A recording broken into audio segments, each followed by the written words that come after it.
think I'll go ahead and start up. I realize that no one's here yet, but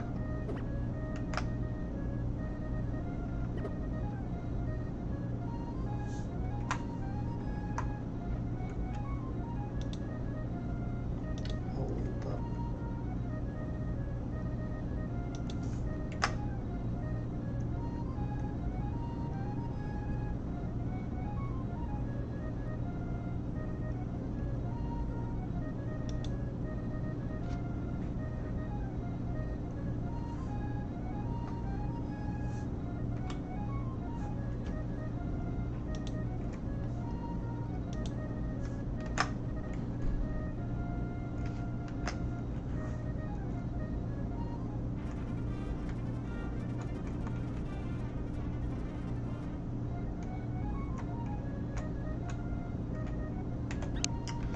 Let's see now.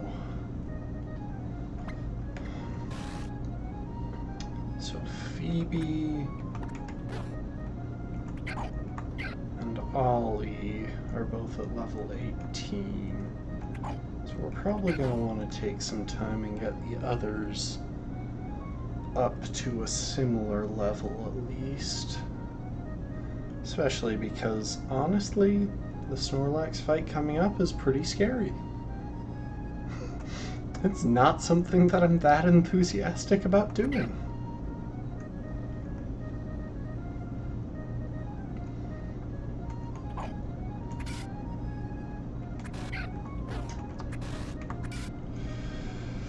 So, Pendra, Ivan. Let's check the natures of these new Pokemon as well, because I'm curious. So Pendra is docile.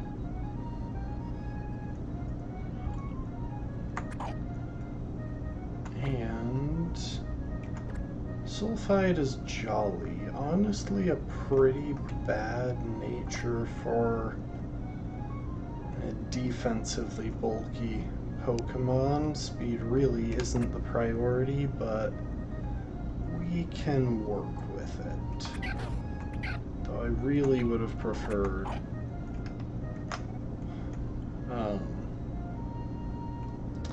more special attack.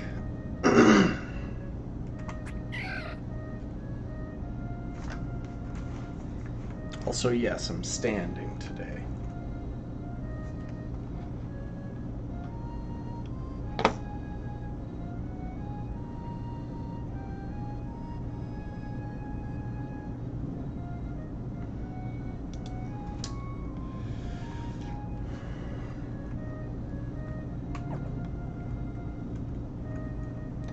So yeah, we want to make our way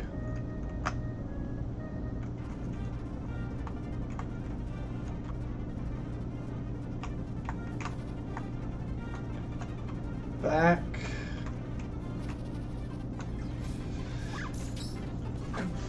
What the? Oh my gosh. What?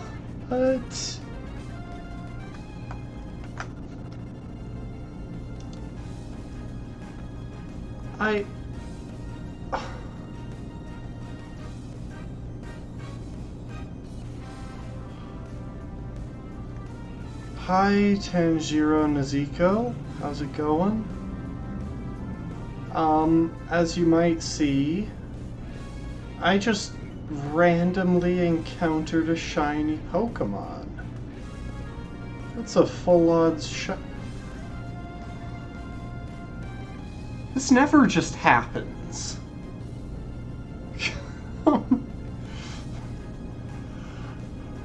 I mean, I do play with shiny claws. I'm not just gonna let it run away. I can't use it, but there's no chance that I'm not catching this thing. Well, I suppose there's hypothetically a chance.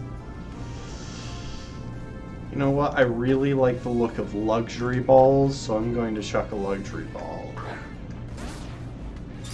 Hey Schwoopsy, how's it going? As you can see, we just randomly encountered a shiny Bunnelby, is literally the first thing that happened today.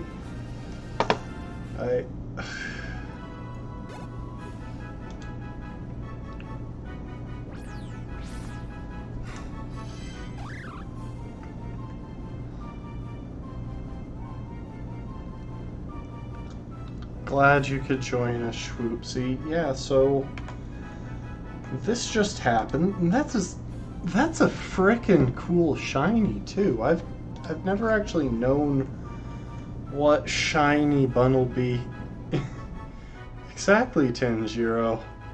I've never actually seen what shiny Bunnelby looks like before. But yeah, let's. You know what? I'm just gonna name you Glitter.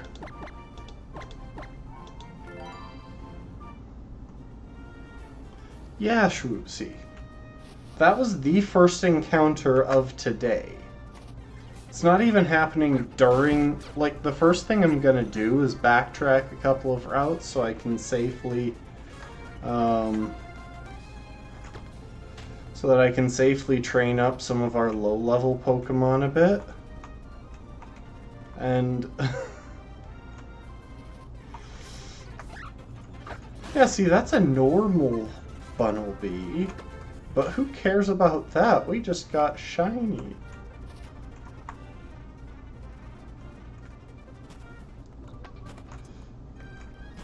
Oh, oops.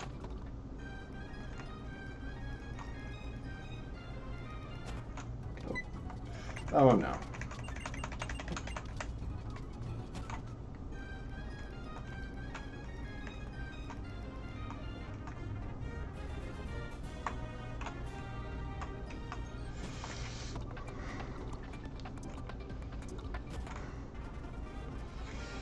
Okay. Oh.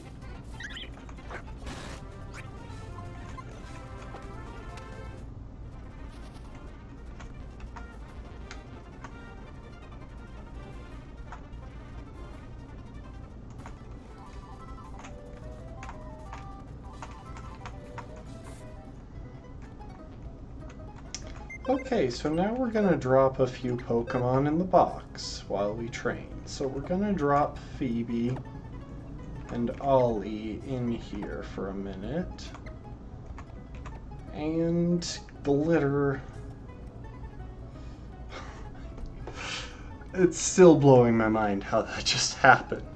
Like,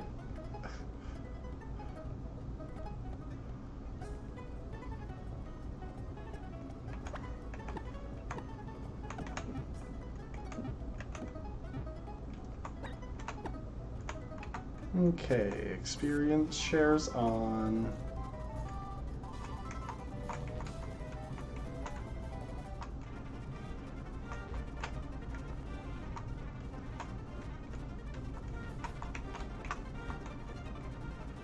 Hang on, who's actually in front in my team?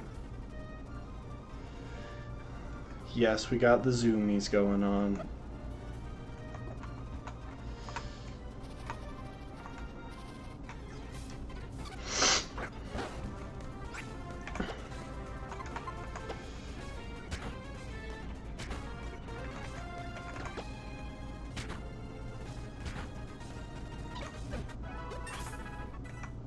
Oh, that's helpful.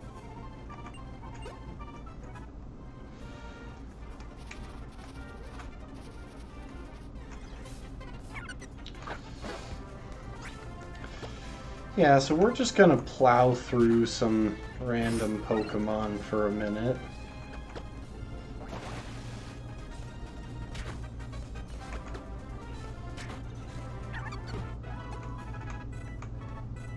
Oh, yay. So that may have not actually been that clear. Sully here just learned the move Yawn, which is actually one of the best moves that it gets a hold of. See, Yawn, I use it, and then the next turn the target falls asleep. And a fully accurate sleep-inducing move is never something to skip out on.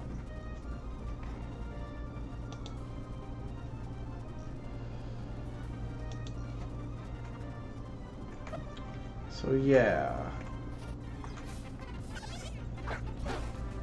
A very useful little trick up its sleeve.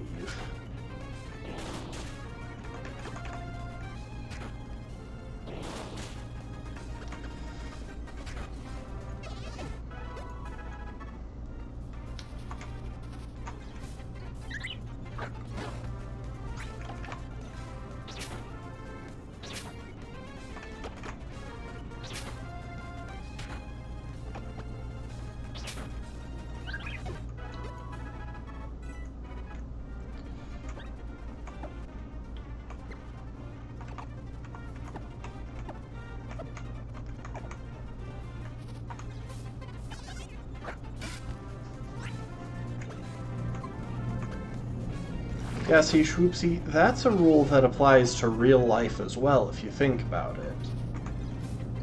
So haven't you ever noticed, as soon as someone else yawns, it's harder for you not to?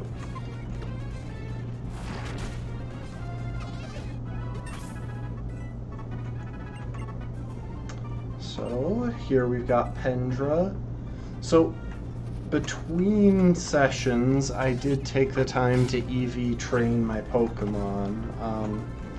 Pendra is fully invested in attack, and then I think I split the rest between HP and speed.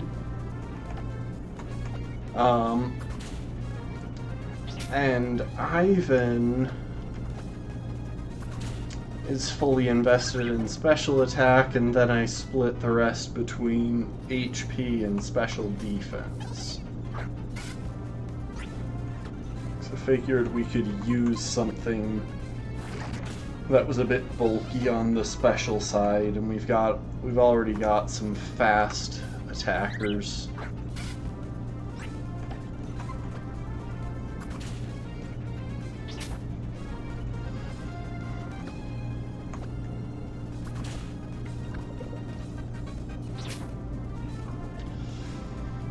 So yeah.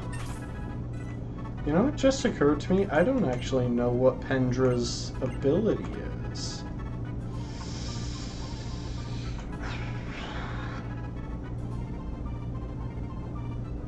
Now, this might seem strange to get rid of Screech when I've got Defense Curl, but Defense Curl actually boosts the power of Rollout. You know what? Pursuit is literally stronger than Poison Sting with the same type attack boost.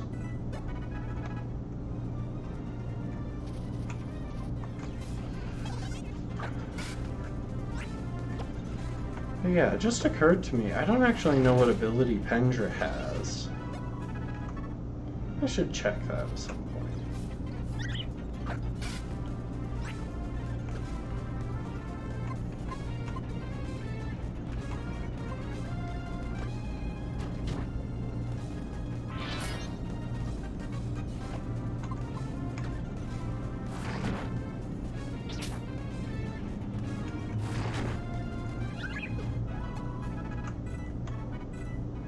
Oh, and there we just got Poison Gas.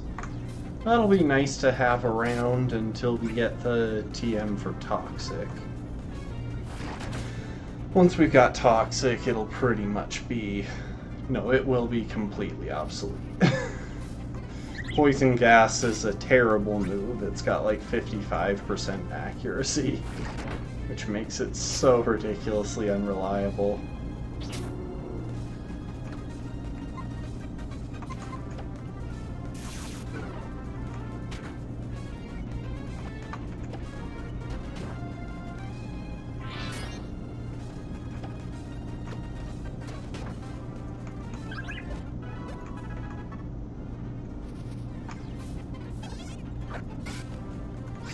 I think we'll start backtracking to the town to heal up real quick. We just want to get a few levels on these Pokemon, probably run till they're 16 or probably go until they're like 16 or 17.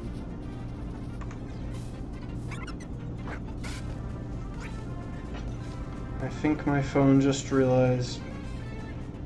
Yep, my phone just figured out that I've gone live. Why it takes that long for the notification to get to me, and why I get a notification, couldn't tell you.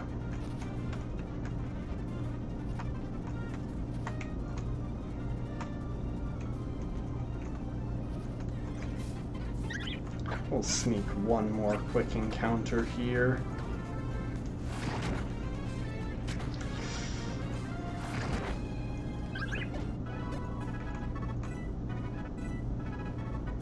Ooh, already a better poisoning move.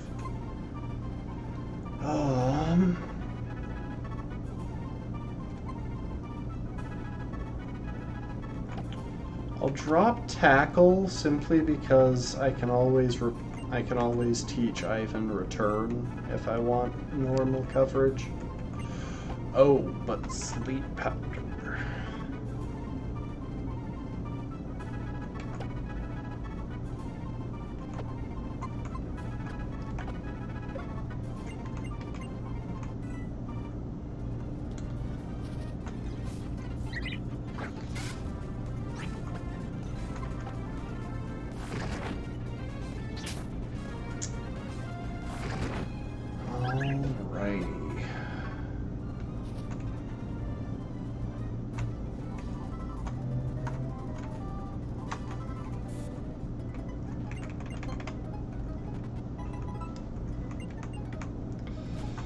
The Pokemon Center animations in this game are so long.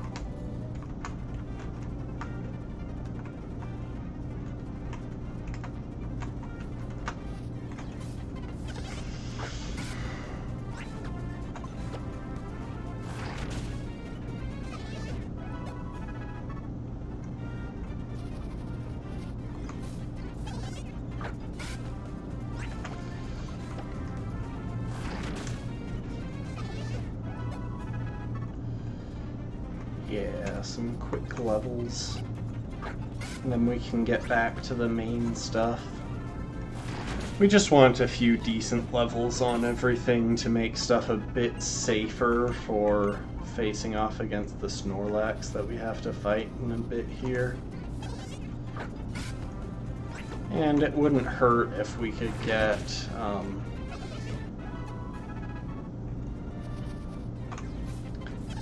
it won't hurt to evolve Bulbasaur into Ivysaur.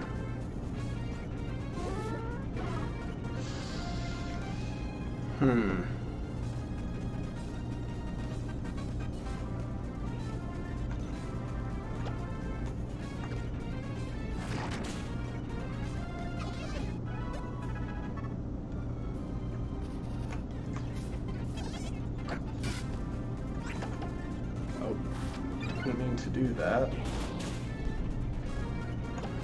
Really? I misclick and he immediately gets a crit? I want to check something real quick.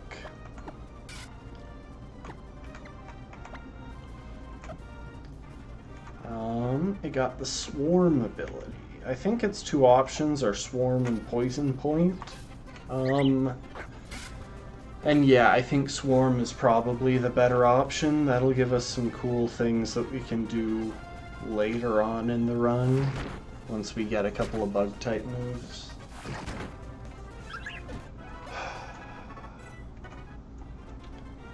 So, Sully's still getting up there.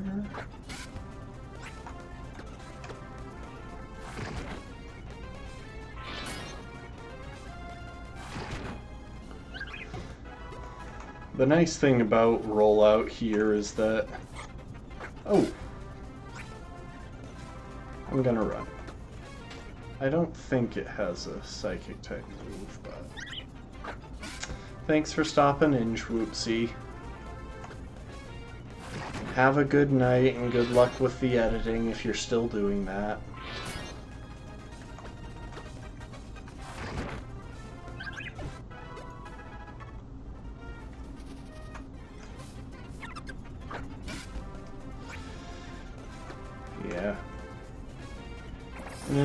like this when we're literally just facing Pokemon that can barely touch our poison types.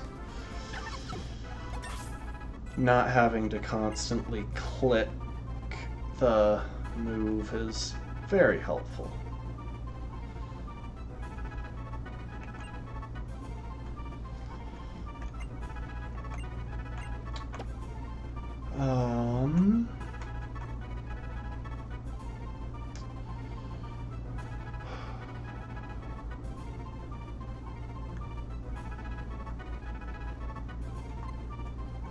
I don't think we need the TX. I don't think we need Protect anytime soon.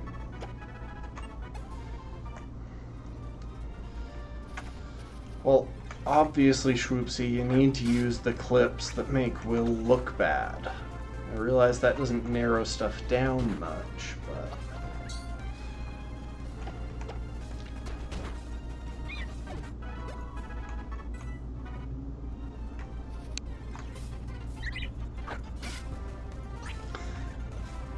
I'm actually curious if you're still here. Which game is he having you? Is he getting you to edit for him?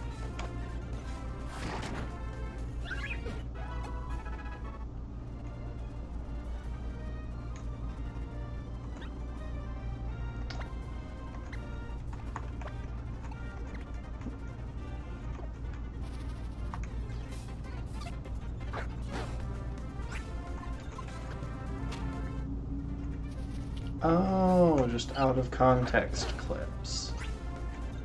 I'm sure there's some good material in the Mario Kart stream.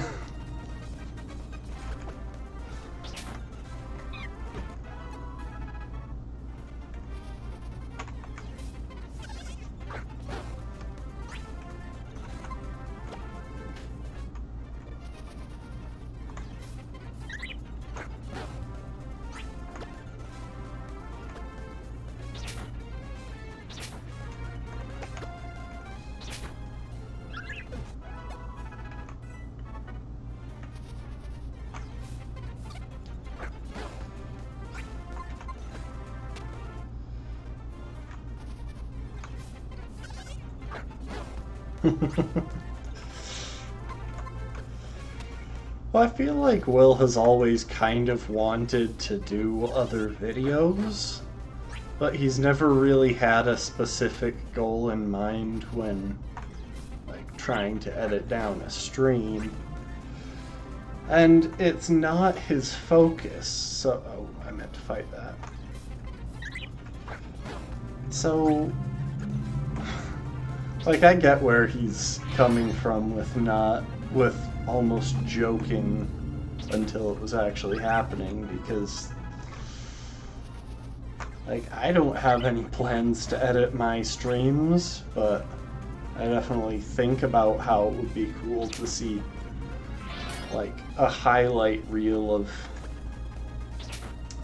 this, like, for example, this Poison-type only Nuzlocke.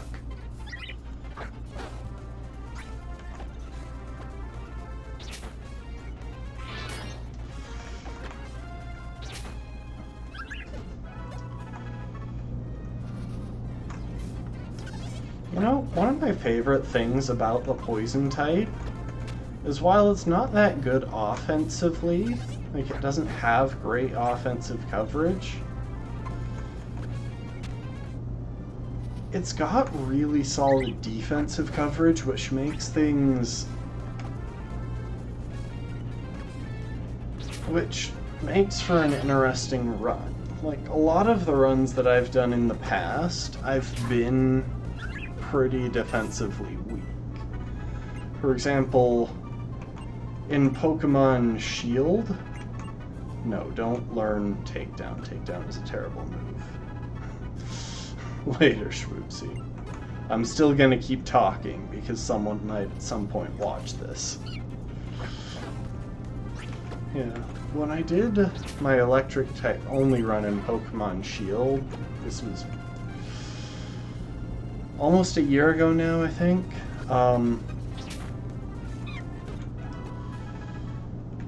There were a really cool variety of types,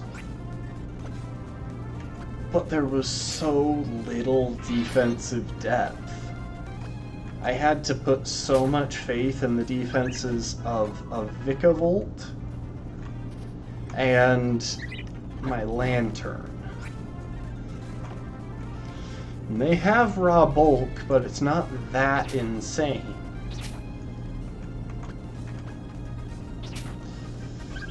So, trying to figure out how to handle some of the dangerous threats, especially since electric types also don't tend to get many setup moves. All that together made things pretty challenging as a whole.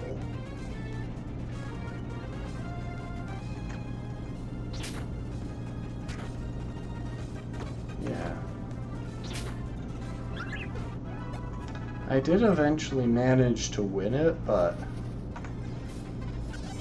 there were some times when the entire run was at risk to a critical hit or a tiny bit of extra chip damage, things like that.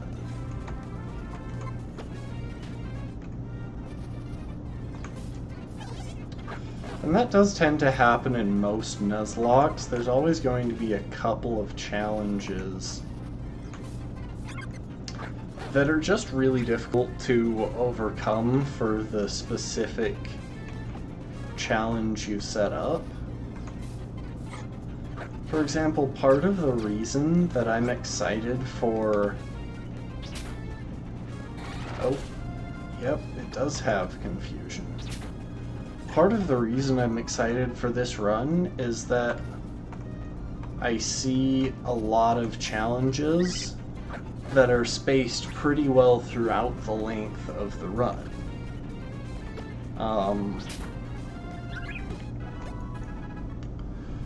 Right off the bat, we had Viola, and that was terrifying, and hopefully we'll never have to restart the run, because there was a lot of luck involved there. And I don't really feel like gambling that much again.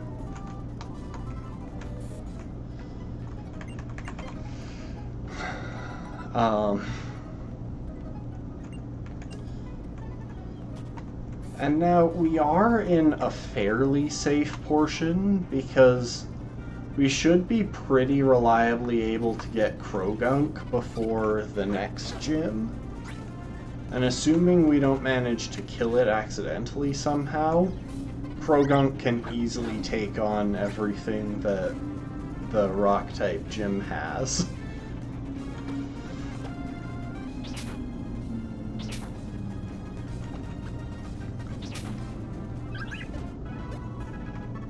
The Fighting-type gym I don't expect to be difficult. We resist Fighting-type moves, and most of what they have for coverage is, I believe, just normal and rock-type moves. So as long as we have something decently bulky, we really shouldn't have an issue there. And Ivan's about to evolve. Go for it, Ivan.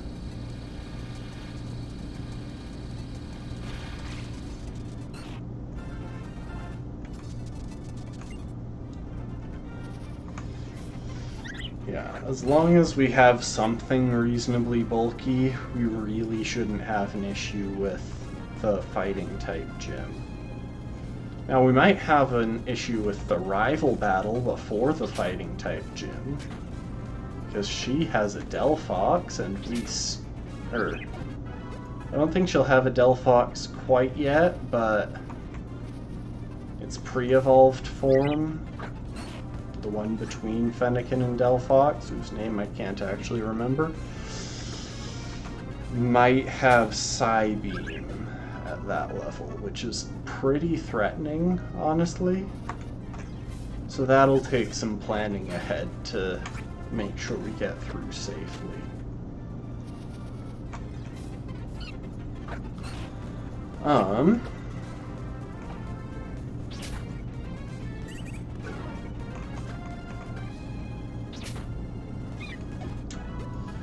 Grass-type gym also shouldn't be much trouble.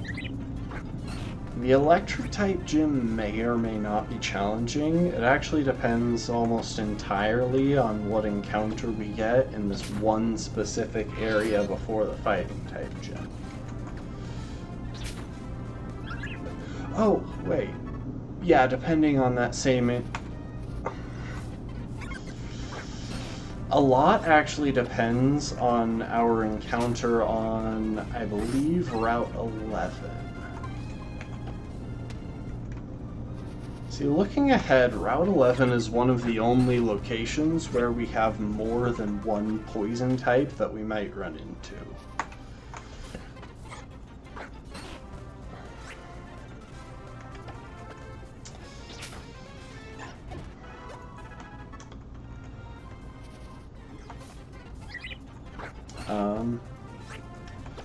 It has Nidorino,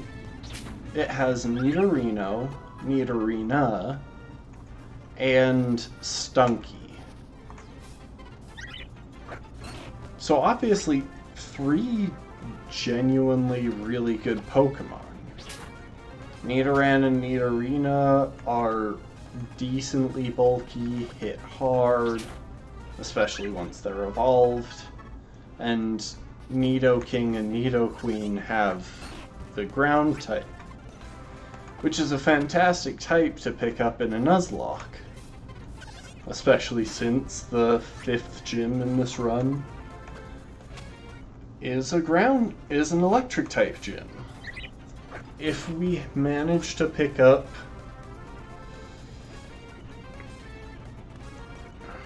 either of them, then we should have a pretty easy time with the electric type gym. Oh, Sulfide learns Sludge, that's quite helpful.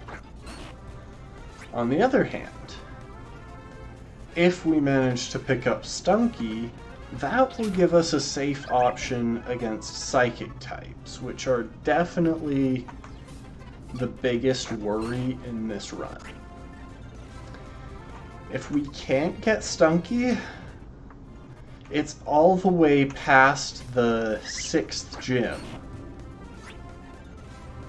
that we get the chance for another one. See, down the line,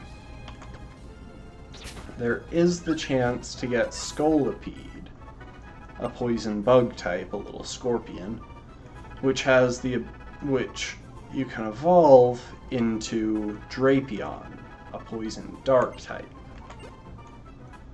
And Drapion is a pretty fantastic Pokemon, and we'll want it regardless, but it would be really just a big comfort earlier on to have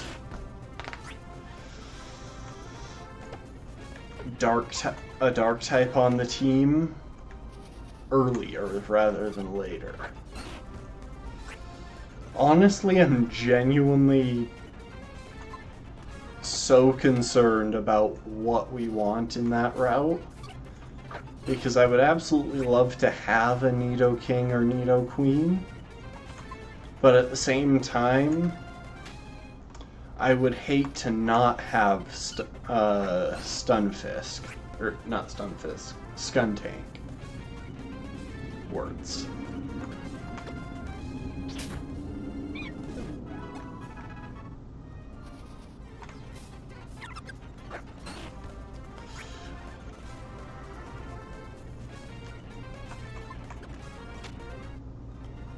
As you may have noticed, I am standing at the moment because, yeah, I really needed a break from sitting. I sat for many hours today. And plus, what's the point of the standing desk if I don't make use of it, really?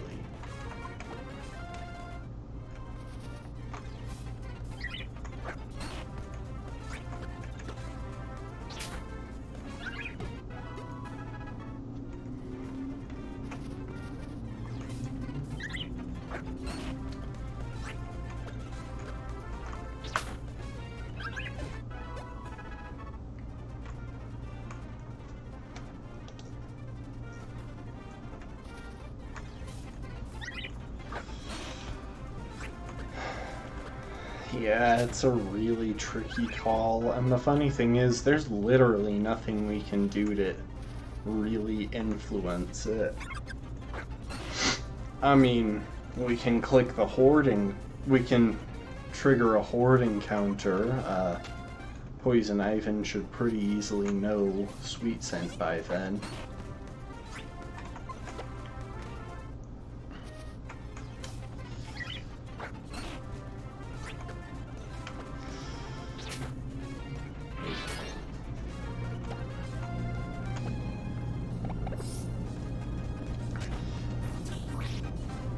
But that doesn't really guarantee one or the other, since the poison types make up all of the hoarding counters in that area.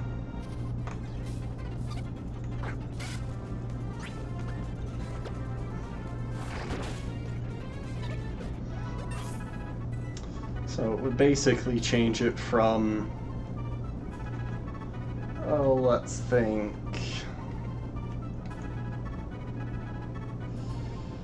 If I remember the encounter rates correctly, it's a 10% chance to encounter Nidorino, 5% chance to encounter Nidorino, and 10% chance to encounter Stunky.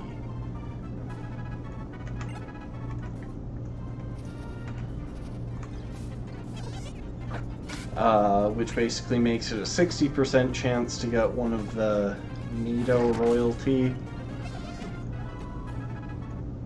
and a 40% chance to get our little skunk. On the other hand, with horde encounters, I believe it's even odds for all of the possible hordes to be triggered.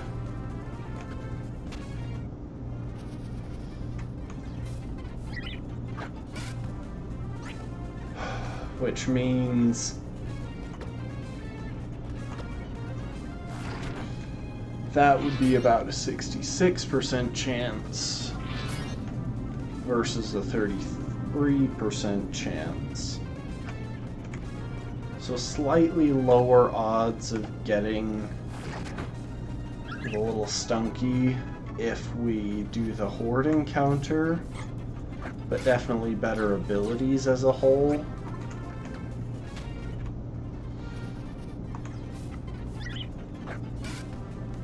It's honestly a really hard call to make. Of course, the better abilities statement only applies if we get one of the horde encounter Pokemon to have its hidden ability.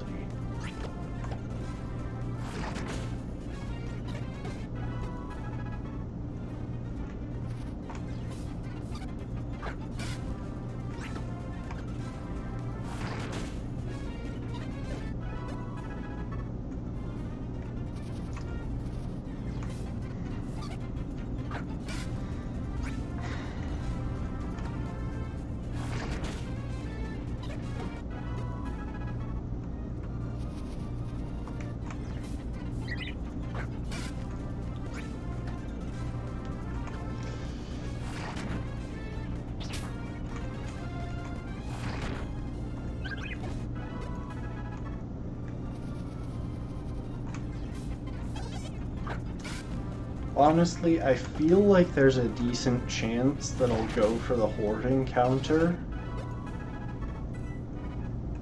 Just for the small potential of being able to get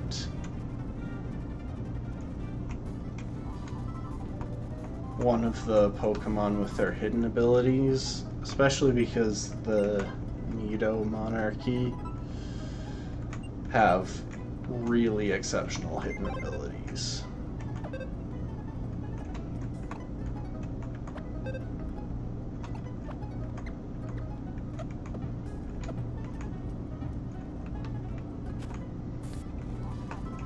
They get, well, their pre-evolved forms actually get kind of lousy hidden abilities. in Hustle, which is genuinely only good on one Pokemon.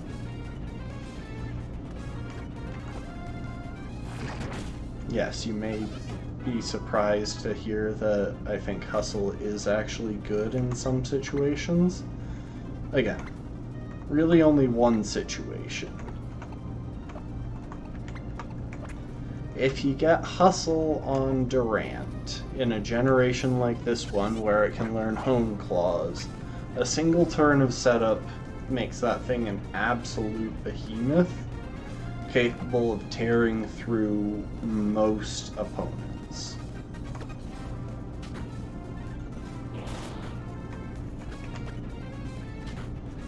Especially since Durant gets ridiculously good type coverage for what it is. If you ignore the fact that you have to use Dig. Like, in competitive, it's definitely not a great option, because there are so many counterplays to preventing Durant from getting a single turn of setup. But in games like this, where a bit of smart play can basically guarantee you a turn of setup, and you know exactly what Pokemon your opponent is going to lead with, Durant can wreck most things with a single Hone Clause boost under its belt.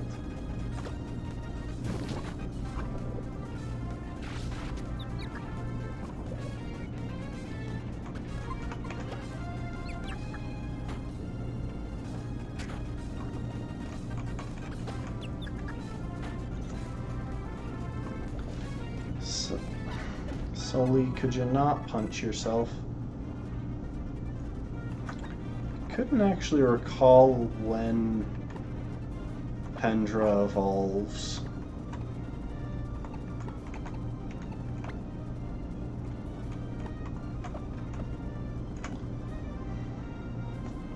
I'm gonna check that real quick, because I am curious.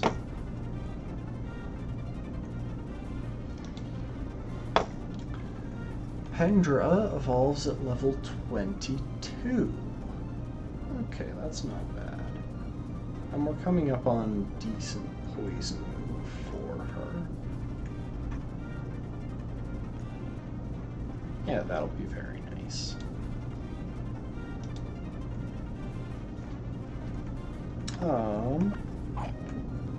We're actually going to go ahead and give Sully the second poison barb that we picked up, because Sully actually carries poison type coverage, and it really should be, since it's got no secondary typing.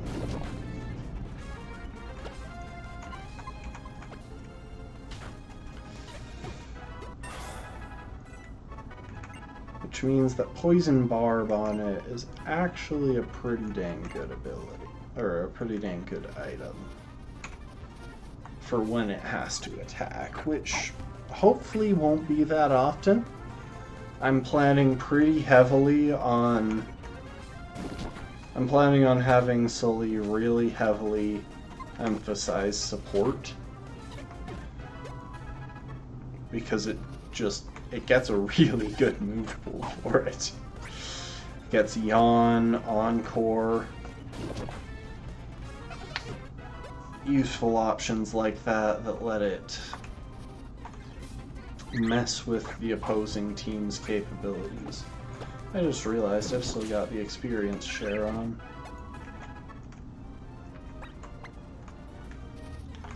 Even though everyone's up to the level that I want.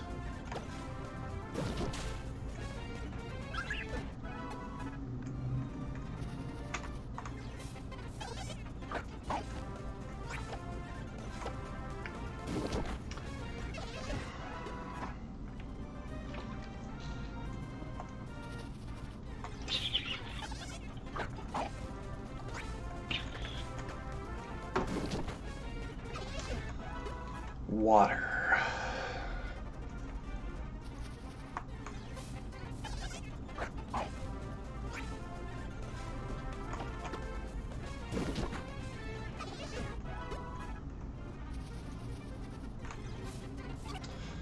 Yeah, that's something that you'll notice during the course of a lot of monotype runs, is that it's really not necessary for everything to be carrying coverage for the type that the run is focused on. I really think this run will highlight that. It's going to be pretty easy to forgo poison coverage on a lot of our team. Since everything on our team has access to poison coverage and hits pretty hard with it because it gets the same type attack bonus for all of them, there's really no point in having them all run poison moves when if they have other useful coverage. Better to have a bug type move on our Beedrill than a poison type move, because we can more easily have someone in the back carrying a poison type move. And you know what? Yeah, we're gonna drop Pound for Amnesia, because Pound is just a really weak move.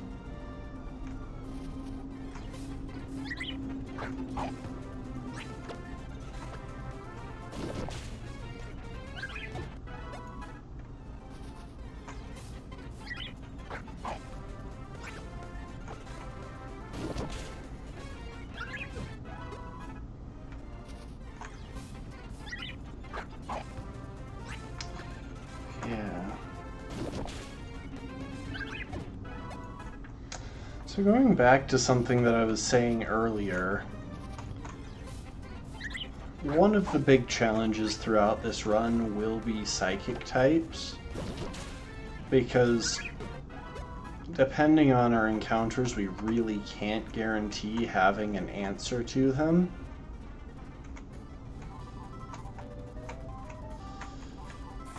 Until pretty late. Like, we have our bug types, but neither of them has much bulk. And Phoebe's never going to get very bulky. Pendra will get decently bulky at some point, but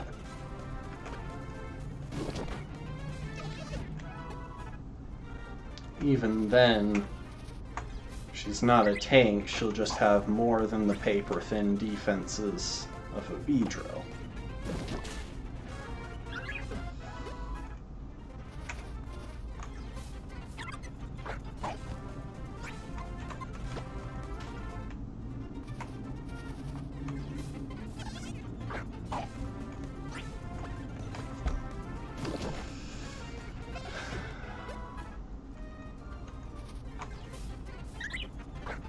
So yeah, we will have coverage to hit psychic types with, but they'll still be pretty dangerous.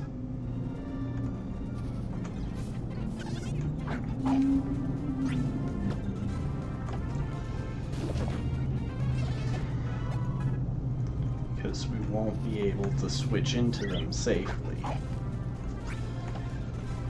And that, of course, will be a pretty big issue once we hit the 7th gym. Luckily, we can basically guarantee Drapion before the 7th gym. I'm not 100% sure, but I do think that using horde battles on the right routes in the right order to trigger Dupes Clause makes that pretty reliable. And also, we can guarantee a Haunter before then. Oh, I didn't mean to run there.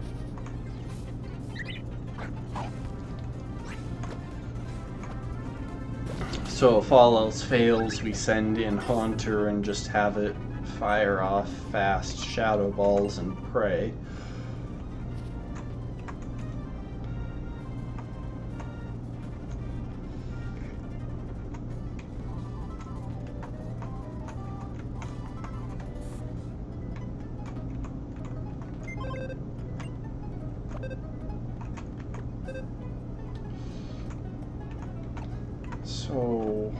we're going to move glitter over a little bit.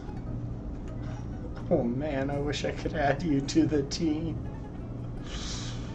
Oh. Oh wow, I never actually noticed before, but boring has an adamant nature, which is literally the best nature possible for a chess pin.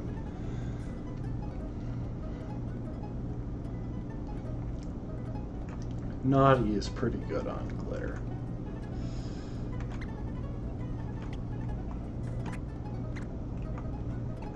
Ah, yes.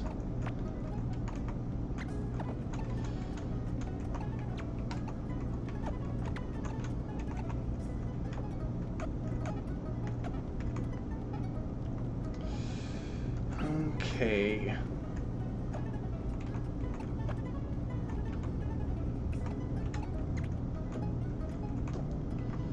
We'll keep Phoebe out front once again.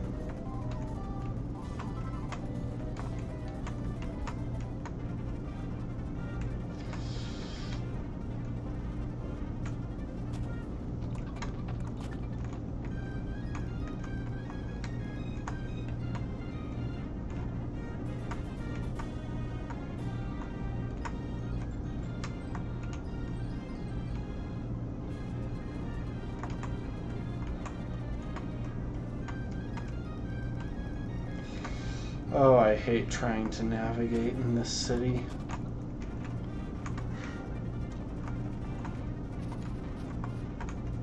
Oh, there was one more thing we needed to do before we make our way back. Oh. Hi, various Gulpins. I'm just gonna leave y'all. Because I do believe that there is one other berry that we can get at this stage of the game.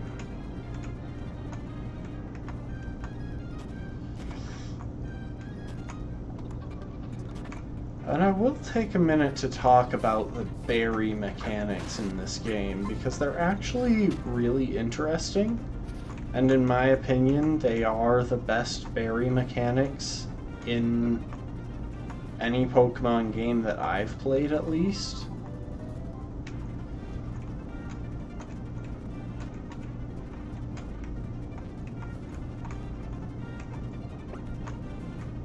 Really? I could have sworn this was a berry tree. Huh. Okay, well, I was wrong. There are no other berries that we can get at this stage of the game. But yeah, the berry mechanics in this game are executed in a really interesting way, and while some of them are a bit frustrating,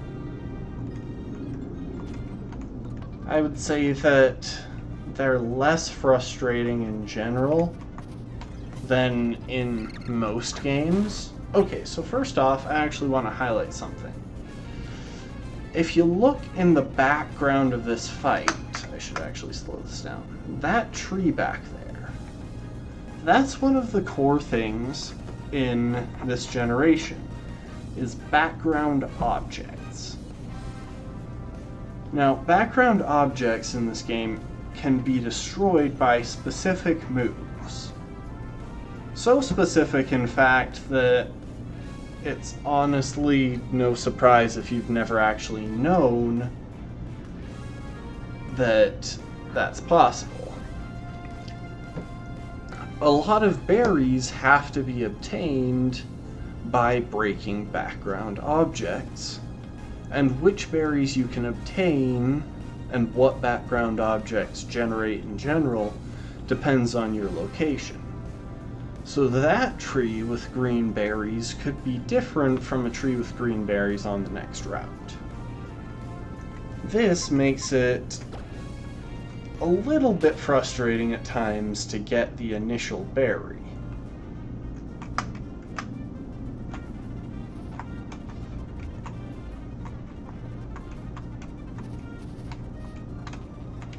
But that is a good bit easier. Oh. I didn't mean to encounter this kid. I kind of thought that I had already beaten him. Oh well, he's got a grass type. There's nothing to worry about here. See, in the background there, we had purple berries.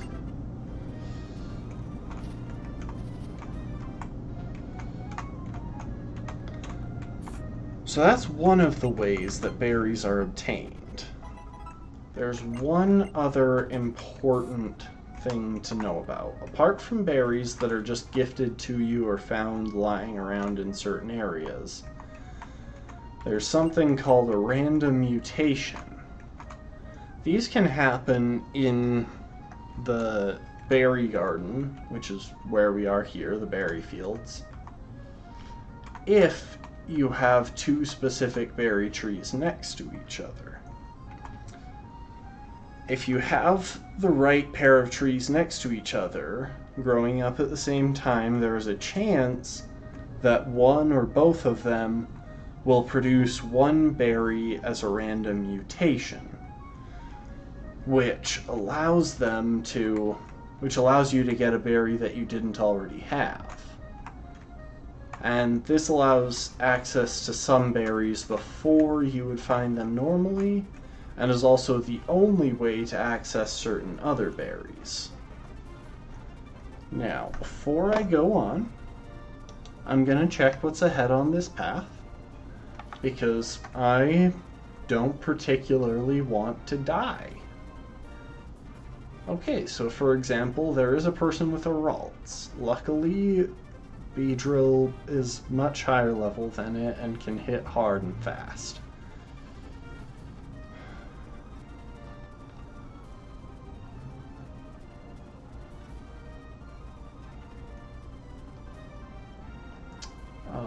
I want to check one thing.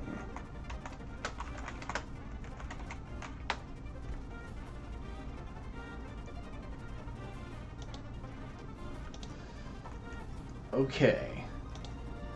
Now there is one important thing on this route, and I think if we come down one of these... You see that little yellow Pokeball there off to the right? Those yellow Pokeballs tell you that there is a technical machine inside, like the one we used to teach Beedrill Return. That particular technical machine is an important one for this run, because it contains Venoshock, which is a move that doubles in damage against a poisoned opponent. And obviously, we have a lot of ways to poison opponents. Unfortunately, we can't get to it at the moment. When we want it, we're going to have to backtrack all the way through that tall grass, and there are some kind of dangerous opponents in that area. Now we are going to get jumped by a Pokemon here. Hey, it's another Pendra. We're gonna run. Now this lady could be a bit of a pain. But yeah, there are some pretty strong... There are some pretty strong trainers in the grass, from what I recall. So that could actually be kind of dangerous.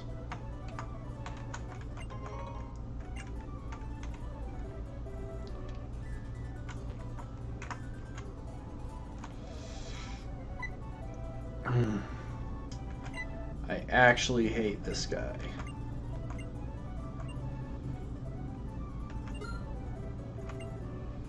He literally just mugged two little girls. Okay, I get it. They can charge admission, but I've always wondered what happens in this if you don't have the 1,000 Poké-Dollars needed to pay your way through. I'm guessing Shauna pays for you, but...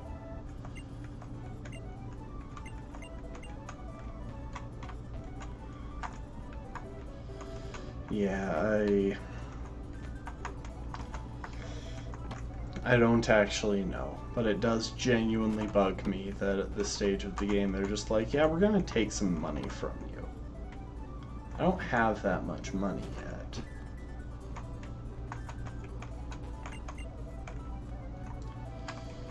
I believe there's an item or two in this area.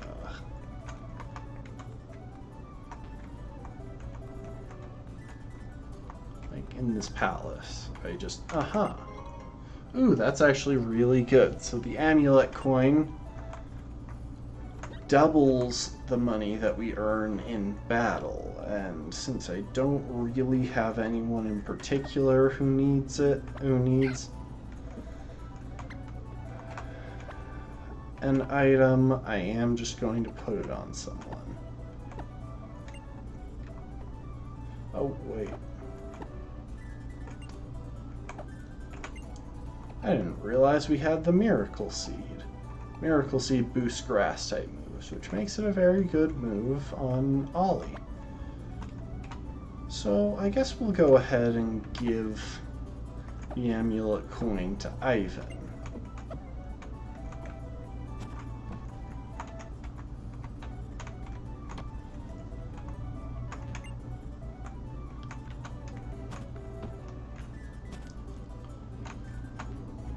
Now this is actually a cool location. This is a balcony with a really neat view of the garden.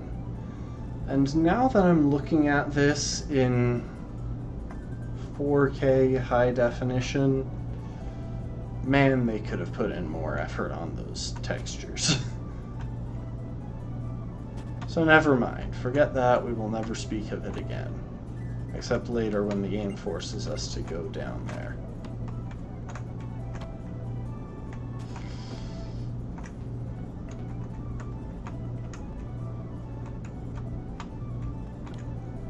Oh, we already went in here.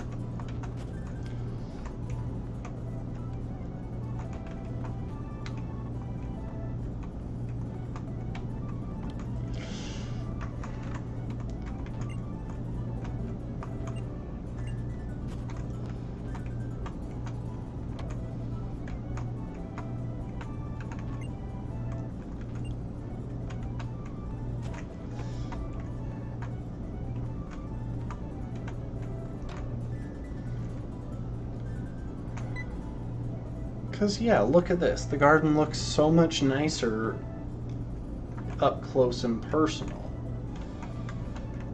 Now, the Pokemon that we're looking for is in either the front left garden or the back left. I can't actually remember which.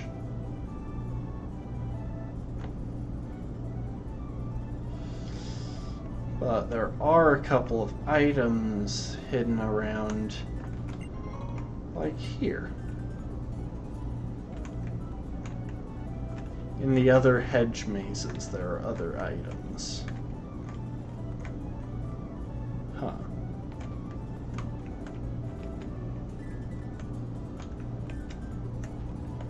And sadly, there are no encounters about in the garden. You can fish, but that's it.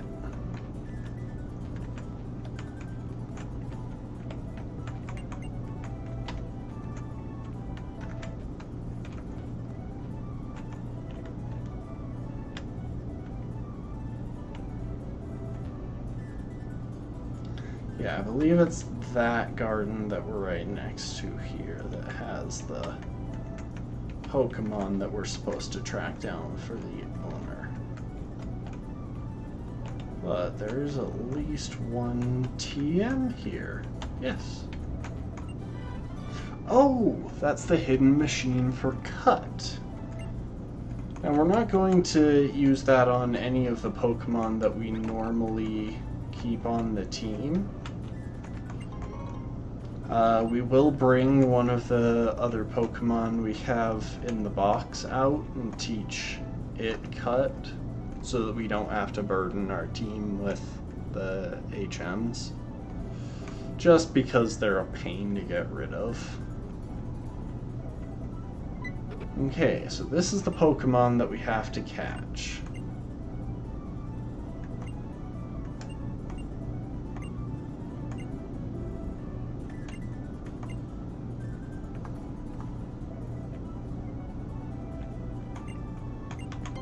So we'll have her wait there, and then I'll approach from this direction. That forces Furfrou back.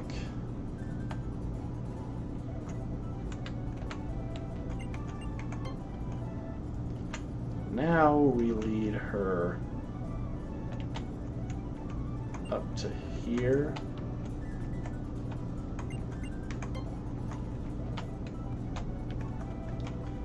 And that means that Furfrou can't get anywhere else.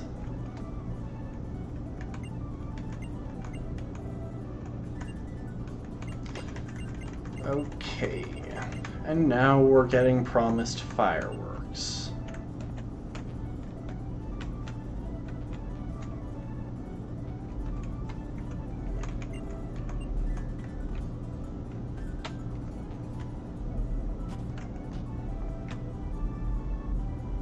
And I will go ahead and slow it down once we get started with the fireworks.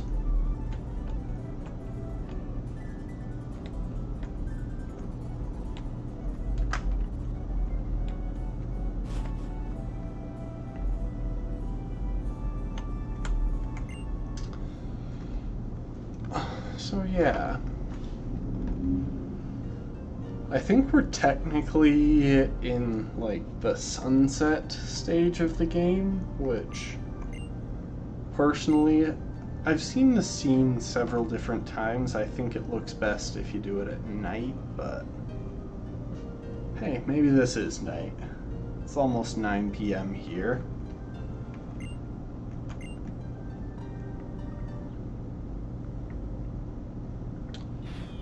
Honestly, Shauna, our friend next to us at this stage, gets a lot of crap. Because she really doesn't do much in battle. But I'm actually kind of a fan of her character. Simply because I feel like she's got some of the more believable motivations in the series. Most of the characters you encounter want to like become champion or something. Shauna just wants to travel and get to know Pokemon, which honestly, I think if Pokemon were real, a lot more of us would be like that. Yeah, let's bug him for the Pokeflute to wake up Snorlax.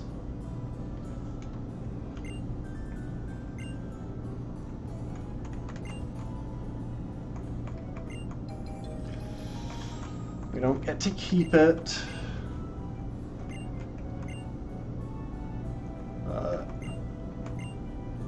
Yeah, he's a pain.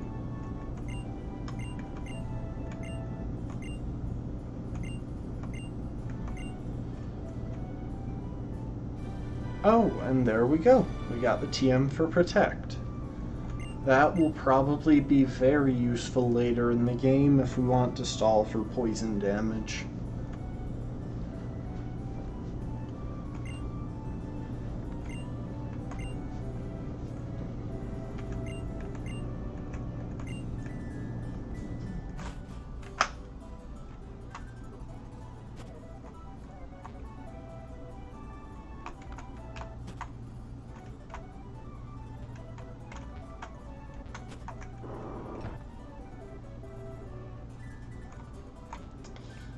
Now,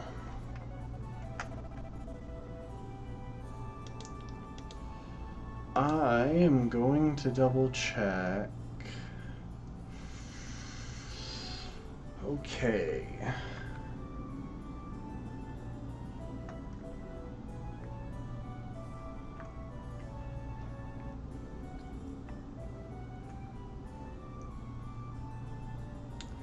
We're going to try and avoid trainers as we pass through this area. That means we'll probably run into some wild Pokemon as we focus on staying in the tall grass. Including a Pokemon that we actually could have caught, Oddish. However, we've already got our encounter for this area. That was Pendra. I decided that we should try and go for Pendra because, honestly, we've got 2 grass poison types already.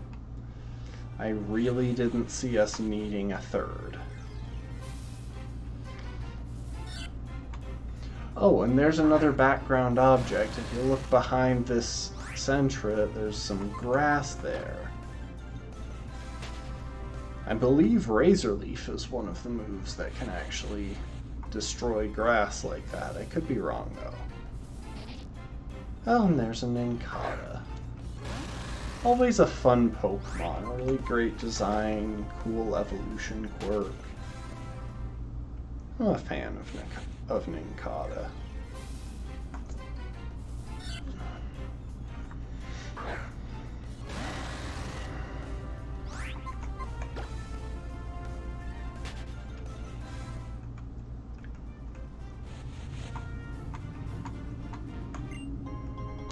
We don't really need this item, but there's no harm in picking it up. We can sell it further down the line if we want to. Oh, and here's easily one of the best Pokemon in this entire game. Especially if you're doing a Nuzlocke, if you can manage to pick up Honedge, fantastic Pokemon. Of course, it's not a poison type, so we can't catch it. But Ghost and Steel is one of the strongest type combinations you can encounter in the game. And its bulk, as it levels up, really complements that well. Easily one of the best things that you can get in a Nuzlocke of this game. Or any game that it's in, honestly. Any game where you can get Honedge or its evolutions, they are fantastic Pokemon to have on the team. I can't say that I actually like their design. I kinda hate it, but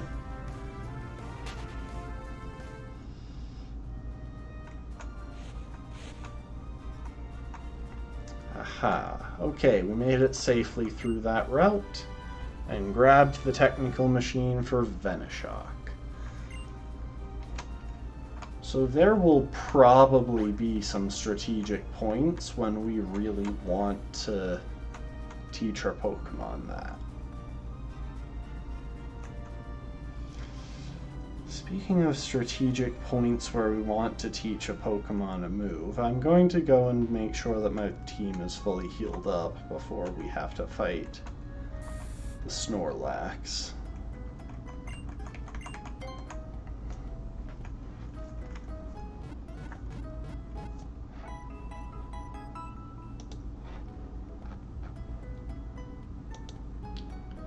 And then, yeah, let's see here. So the Snorlax is level 15, which means it comes with Tackle, Defense Curl, Amnesia, and Lick. No, that doesn't sound right. I'm almost certain it knows Rest.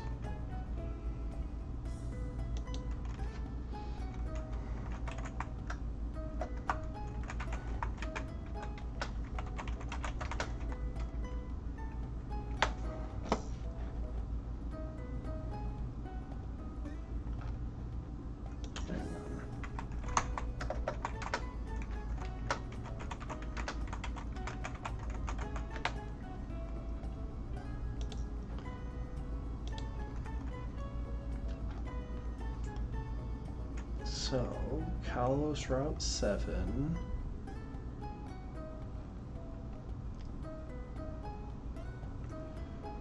Huh.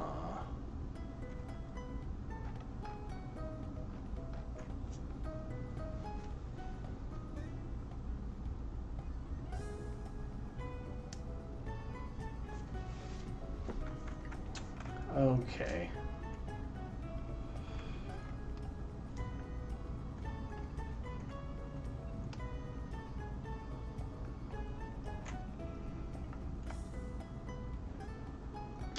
So maybe it doesn't have a special move pool. However, I do know that it's guaranteed to have the item, the, whatchamacallit, citrus berry. And we really want to get a hold of that if we can. So, we're actually going to go ahead and dive in our bag here.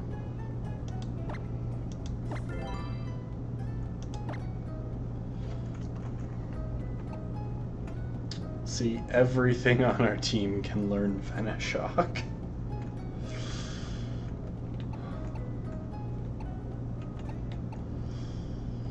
Well, what's really important is that we teach one of our Pokemon Thief.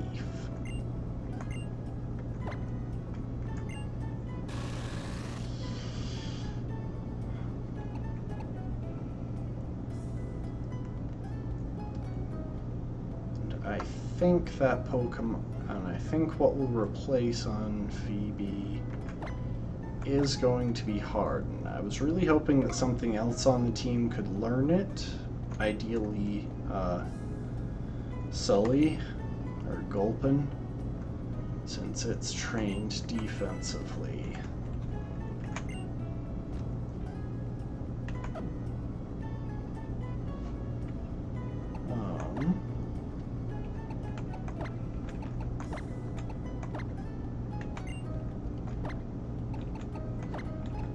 I'm going to go ahead and switch Phoebe out in the team order with Poison Ivan.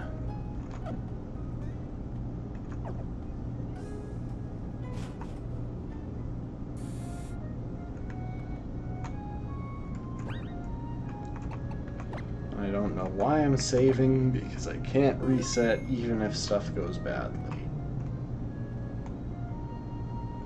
But I think it's just instinct.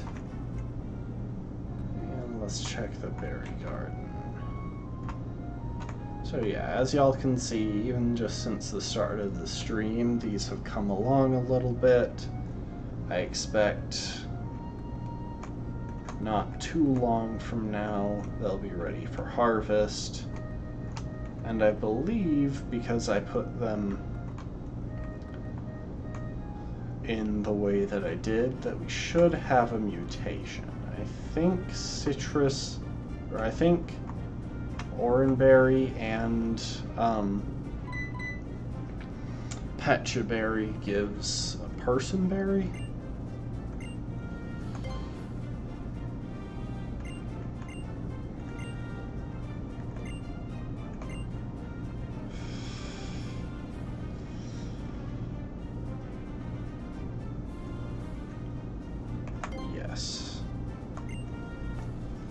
Okay, it's actually a really scary battle, because Snorlax is way strong for this stage of the game. Even with just a normal type attacking move, it can do some crazy damage. So, we're gonna try and put it to sleep to start off. That'll give us a few turns to work with. Okay, so that went well. Now we're gonna hope that it sleeps for a minute, because I want to use Growl a couple of times. I don't want it doing much damage if I have to take an attack with Beedrill before bringing it down. Sleep powder again. Now this is risky because sleep powder is, I think, 75% accuracy. So there's a pretty sizable chance that we miss literally any of these sleep powders.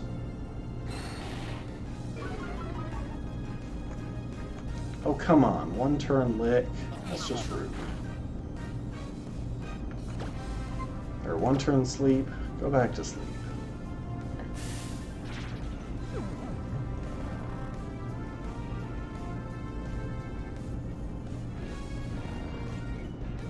Best odds it probably...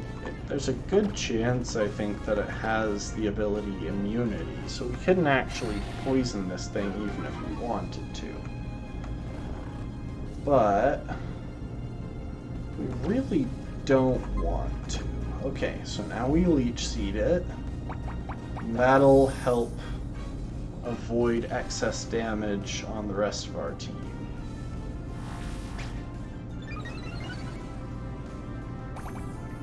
Okay, so it does seem to have its standard level up moveset.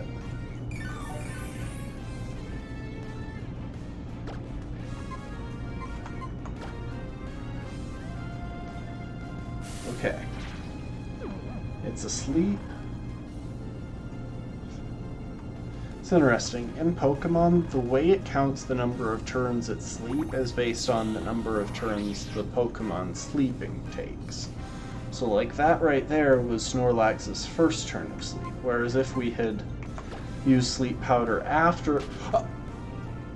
Oh, I'm so stupid. I meant to switch Pokemon. Oh my gosh.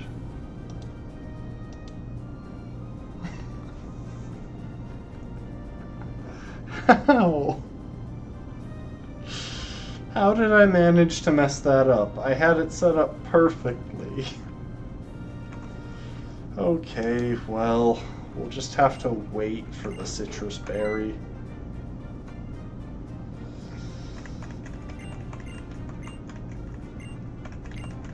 Yes, get through the plot.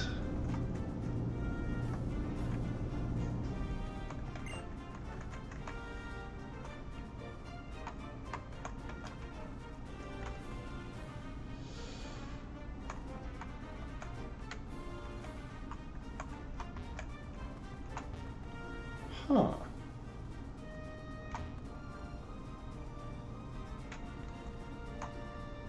Are berry trees just not dropping berries? If so, that's actually a bit of a problem.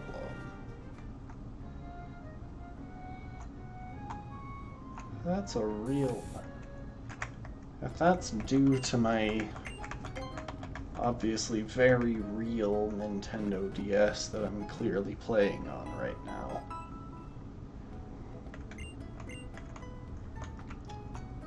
That could make things kind of difficult, because we can't get all of the berries from background objects and random mutations.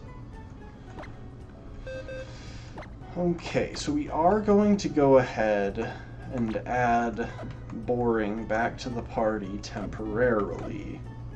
That's literally just because we want a Pokemon that can use Cut. And I don't really feel like putting that on any of the Pokemon that we actually plan to use. See, we actually have a pretty sizable number of Pokemon that can learn Infestation. But, yeah, Boring, if you would go ahead and learn Cut. This is all we're going to use you for.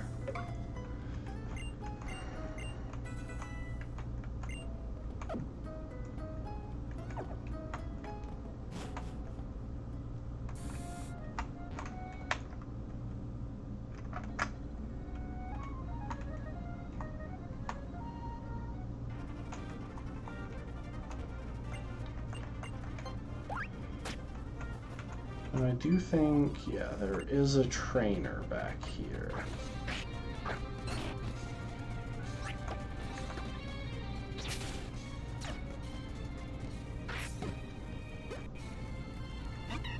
But he's not too problematic.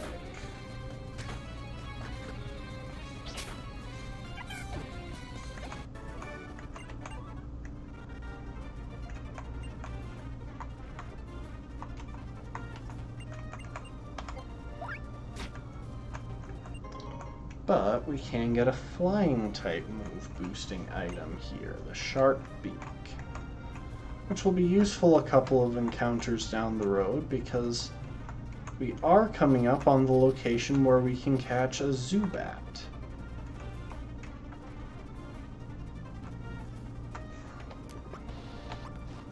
Ah, here we go. Here's a berry tree. It's for orange berries, so we don't really need it, but...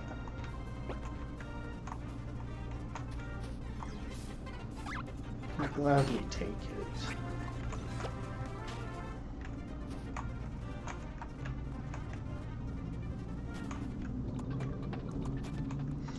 Sorry, we're just backtracking a little bit because there are a few places now that, since we have a Pokemon that can use Cut,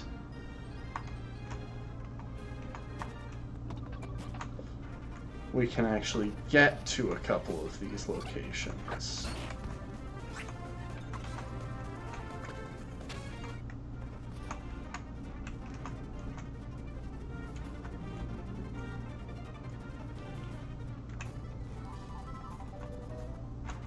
For example, back here. Actually, I think this is literally the only other place back this way that we can use Cut.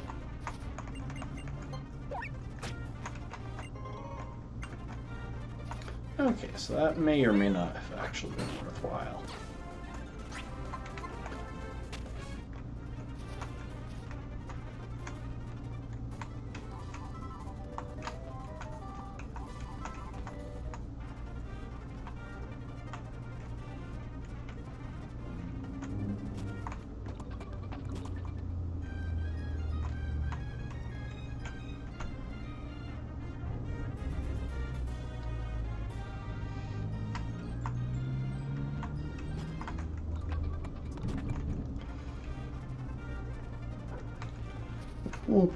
Now will be a good time to check something that I don't actually remember for certain.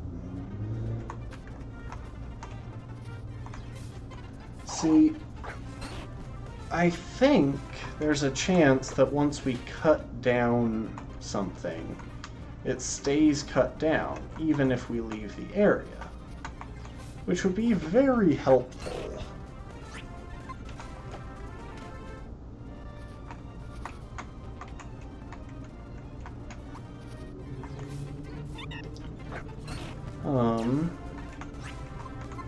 I know that's how it works with Pokemon. Okay, so that doesn't work with Cut, because as we can see here, these plants are back.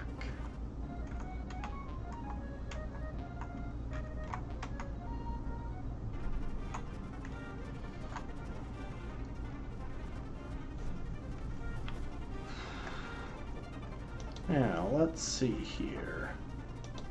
I'm pretty sure that we just want to go ahead and get an encounter. Yeah, so there are only 2 Poison-type Pokemon in this area, but one of them is Roselia, which means that we are guaranteed to get Krogunk, because I use what's called Dupes Clause, which means if we re-encounter something that we've already gotten, or something from its evolutionary line, we skip it. And we can try again for a different encounter in that case.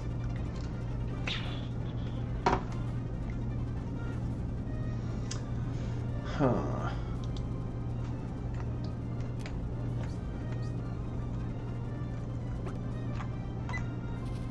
Ugh, would you people leave me alone?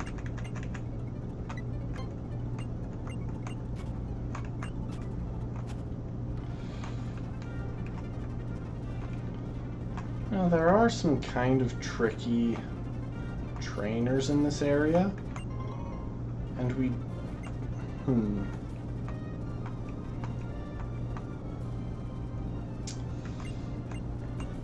This is the Battle Chateau. We can use it for grinding a bit later on. Okay, we're gonna go ahead and plow through this battle real quick. I think I will send in Ollie.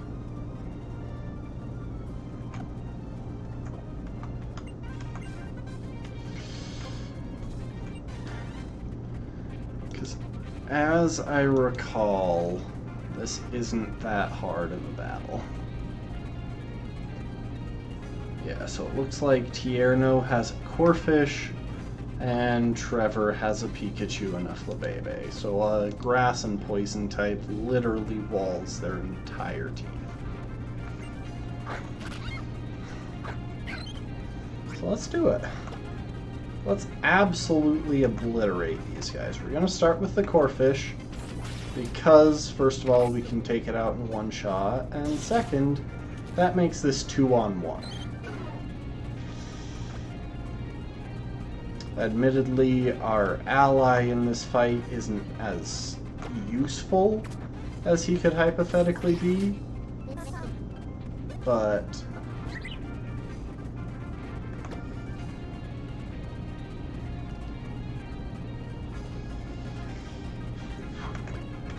it's not a hard fight by any measure, so yeah, literally just clicking Mega Drain. I don't know how is it using Quick Attack? That must be it. That Fletchling must be using Quick Attack to outspeed when it does. Good on you. Ooh, Ollie is learning Magical Leaf. We are going to go ahead and learn that because it's a bit stronger than Mega Drain. And we'll want that extra bit of power.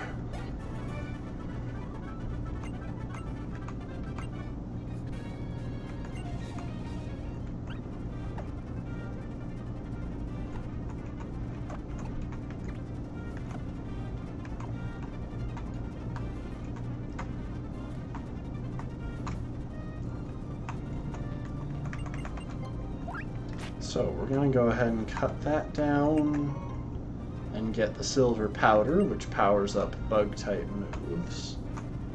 And actually we're going to give that to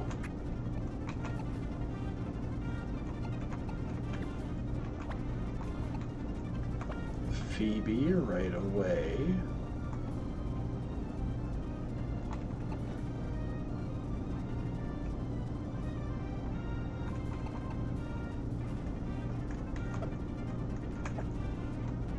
And here is where we're going to encounter Krogunk. And there's a Personberry, so that's helpful.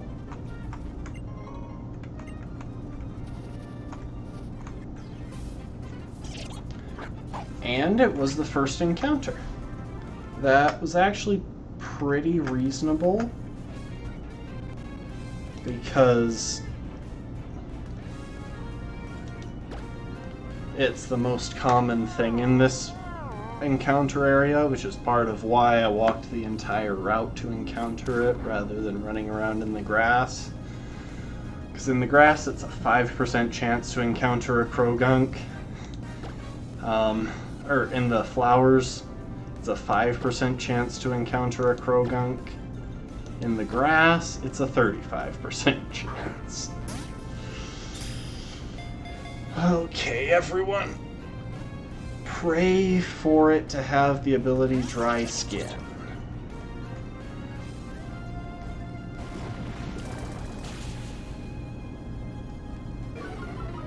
Yeah, we're pretty bulky actually as Sulfide because of all of its HP investment and just because of its stats in general. It doesn't hurt that Mudslap is a ridiculously weak move. Krogunk, would you mind staying in the Pokeball?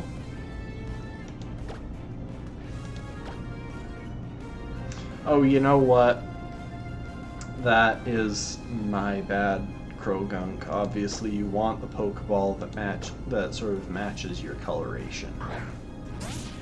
So yeah, take a Great Ball.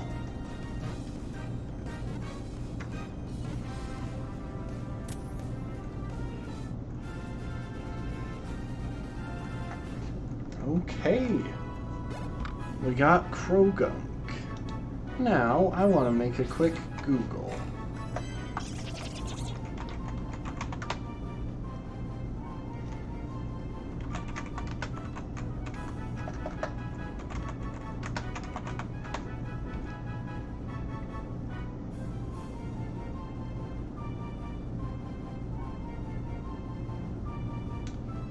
So it looks like the most poisonous frog in the world is the golden poison frog.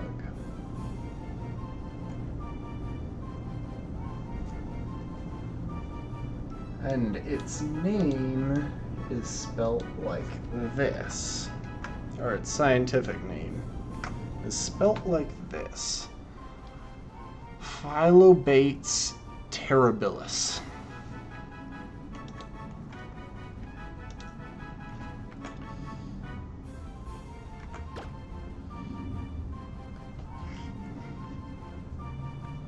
So I think we'll go ahead and name our Krogunk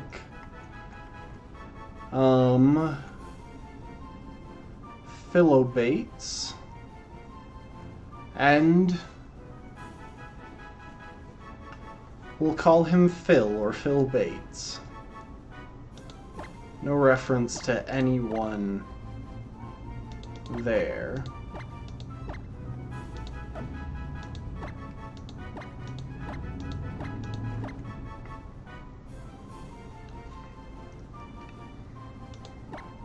Oh. Almost Phyllobates. P is such an awkward sound to end some words with.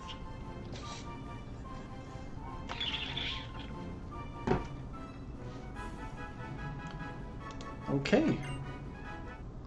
So now we've got Phylobate. Now we've got Phil.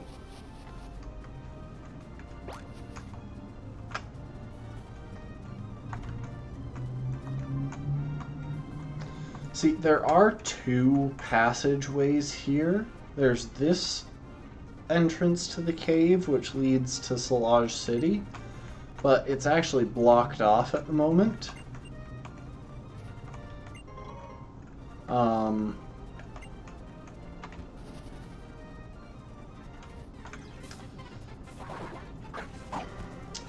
the other hand, four of those had Cloud9. So let's swap out the team lead. Phoebe can pretty easily defeat literally anything that we come up against at this stage of the game. Ah, jeez. I should stop running while doing this.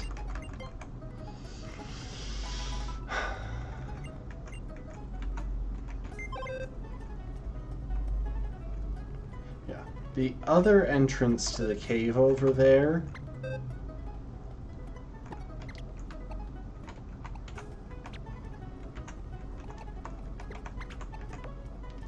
is the entrance that leads to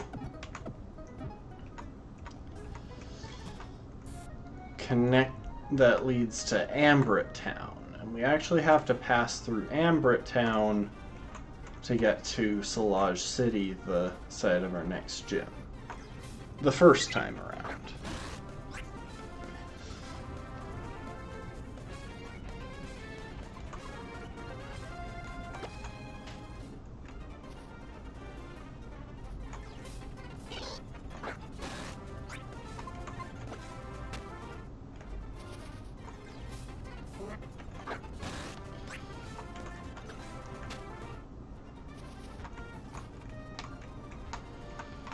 So we have to go this route through Connecting Cave our first time around.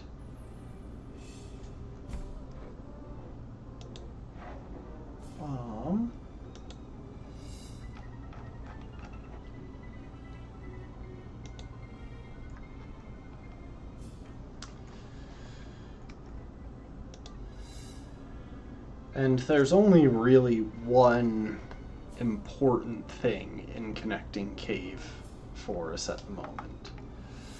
And that is the chance to encounter a Zubat.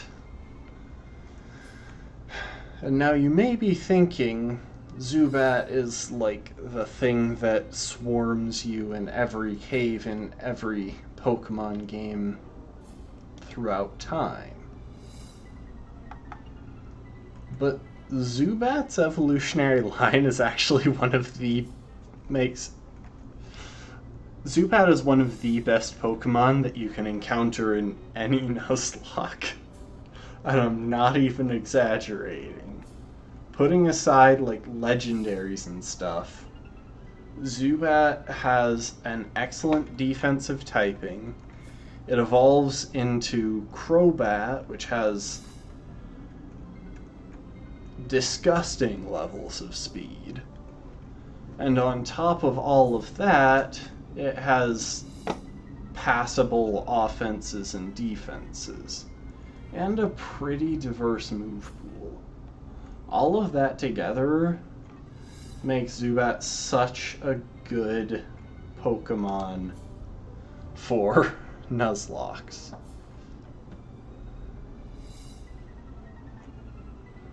So yeah, we're going to run around for a moment. We're going to try and catch us a Zubat. And actually, we are going to put Sully back in front, because once again,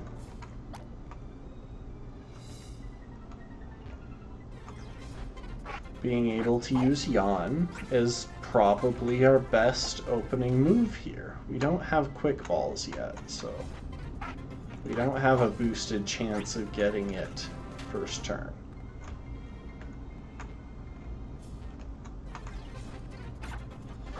Now that is the scariest thing in these caves, because at this level I'm pretty sure Axew already knows Dragon Rage, a move that does 40 damage literally every time.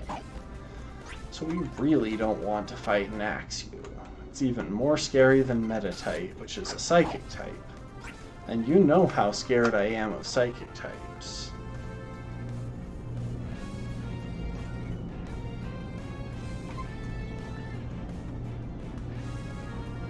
And now that we've encountered a Zubat, we're gonna go ahead, yawn it to sleep, and try and catch it.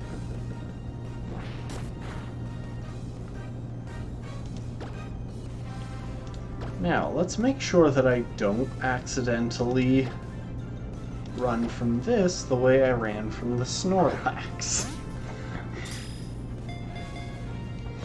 Because honestly, its Citrus Berry would have been really helpful. Okay. We've got Zubat. I want to check something, because I don't actually think any bats are poisonous or venomous or anything.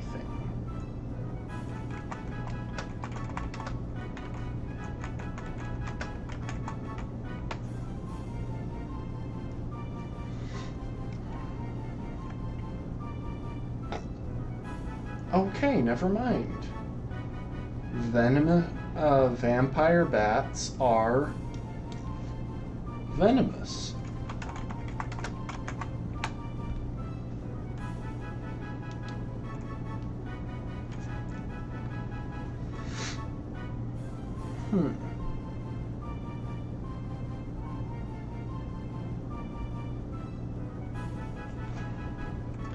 Hang on.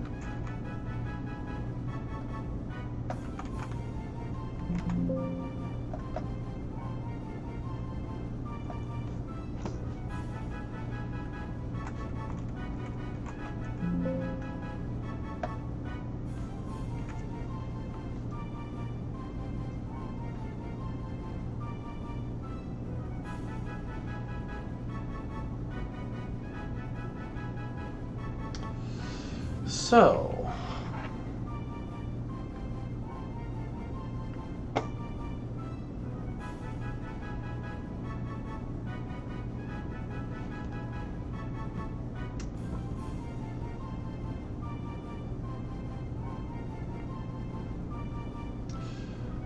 I think we will go ahead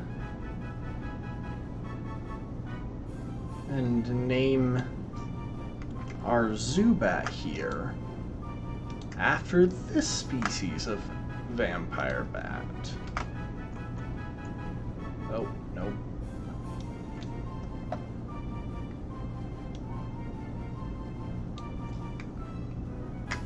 the common vampire bat. Desmodus rotundus. I think we'll name her Desmodus and call her Desi.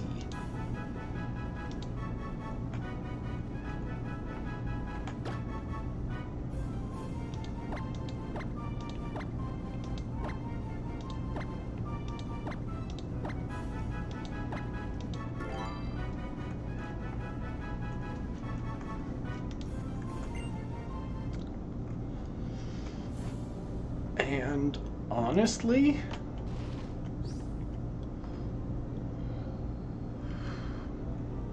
you know what? No, we have a bit of time left. I don't see a real reason not to use it. Thank you, Bee Marching.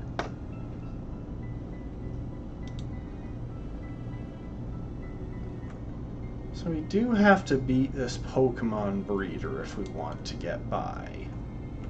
Luckily, I don't think our team will have too much trouble with that. I'm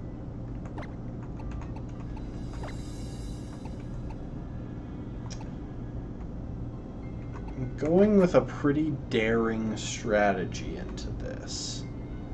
I'm going with the strategy of, what if Phoebe is literally strong enough to one-shot everything on her team? Oh, is this not the...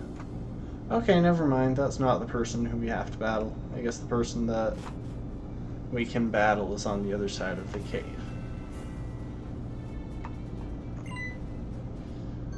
Oh hey, these people. These folks are incredibly forgettable, but you know what? They upgrade our Pokédex to include Pokemon from this region of Kalos, so we'll keep them around, I guess.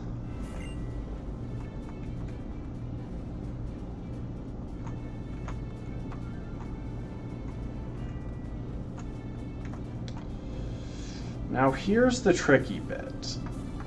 I'm actually thinking we're going to want to use repels here. Because there are several poison types that can only be caught in this area, and some of them we can't get yet. Specifically, right now the only poison type that we can encounter in this area is Seviper. And while Seviper is a really cool Pokemon, if we get down to the water, there are a couple of Pokemon there that are arguably more useful, and we don't really have a specific need for Seviper at the moment. I mean, we've already got 7 Pokemon that we can use, and Seviper being a pure poison type might not be the best option right now. So I'm gonna hold off on catching anything here until I've made a decision as to what we want. That does mean we're going to want to backtrack, actually.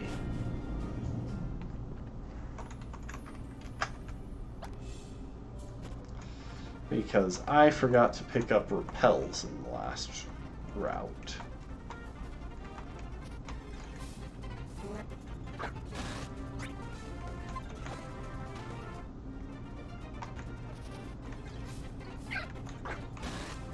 See, there's that Roselia that we could have encountered here. But that would have just activated Dupes Clause and we would have had to keep re-rolling encounters.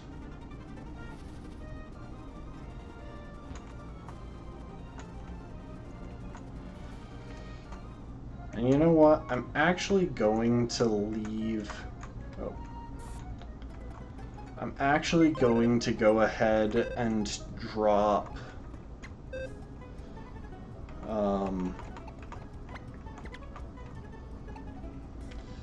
Phil back in the box for the moment. Just because I think there might be a couple more places to use cut, and Phil is a bit below the level of the rest of the team. So we'll want to save it until it's time to train up Phil and Desi. Let's actually take a look at those two, though. Phil has plus special defense and minus speed for the nature, which isn't great, but he does have definitely the best ability for Krogunk for this run, which is Dry Skin. It gives us a really reliable counter to Water-type Pokemon, since he is literally immune to their Water-type attacks. And there are a lot of Water-type Pokemon. Doesn't have any great moves yet. Oh, hang on. And then there's Desi, which had Inner Focus, that was guaranteed. And a minus special attack nature, honestly, we'll take that.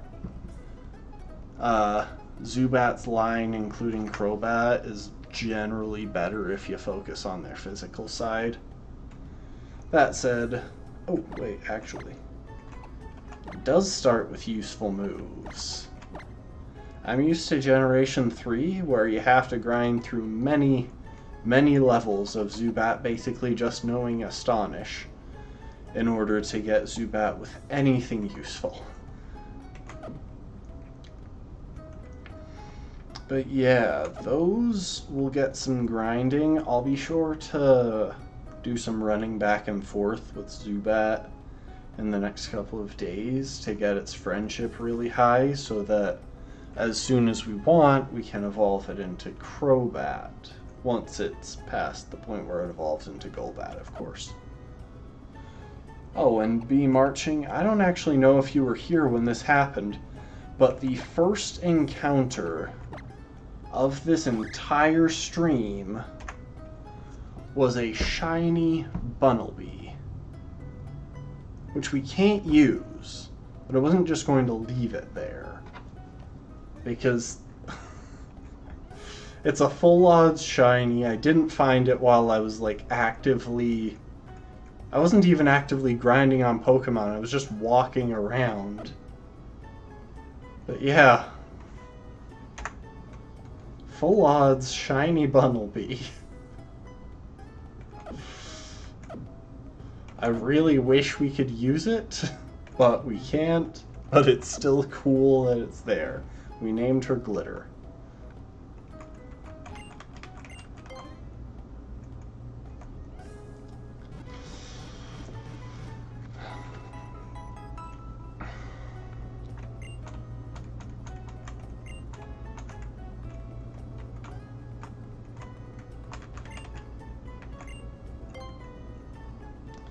So, we're gonna come here and buy...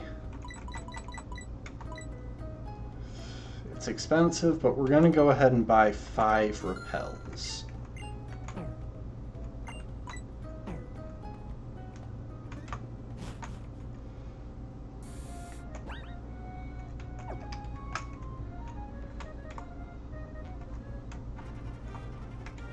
And we're going to check on the berry garden because, okay, they're not quite ready for harvest yet.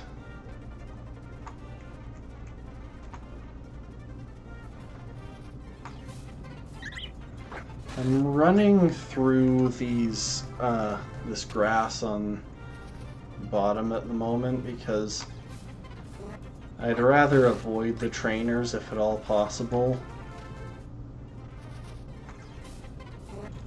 so we can come back later if we decide to fight them, but at the moment we're just gonna leave them be. And I would take a picture here with my team, but as it turns out, and I checked this the other day,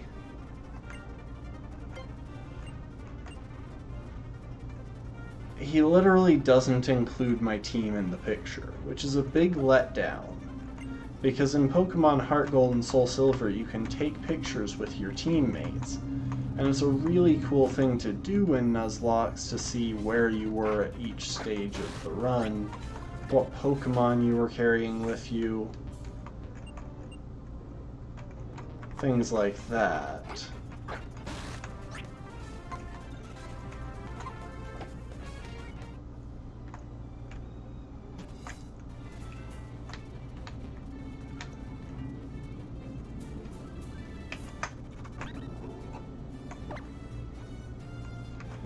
Okay, let's use a repel.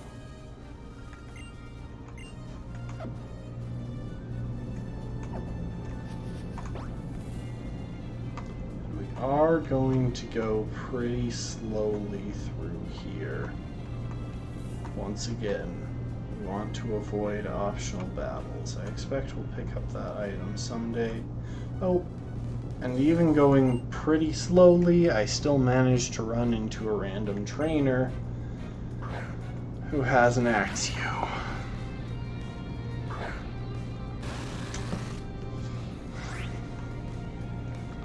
If I wasn't so thoroughly prepared to knock this thing out in one hit, I would be pretty... Oh my gosh. I can't even one-shot the stupid thing. Hang in there, hang in there, hang in there. No crit, no crit, no crit.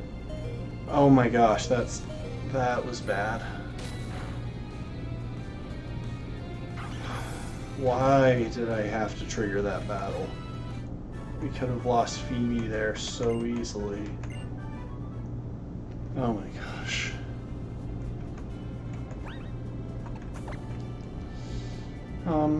Phoebe? You want a potion? You know what? Take 2.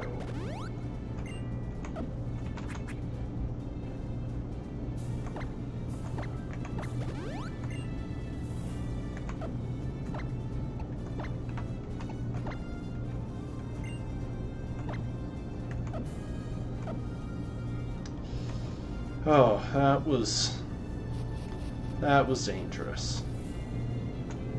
I'm gonna breathe again at some point, I think. Ah!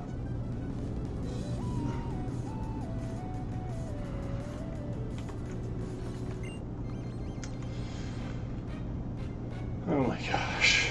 Okay, he's got 3 Pokemon, so at least they're going to be lower level and not as terrifying as an Axew. But I'm going to actually check what his team has.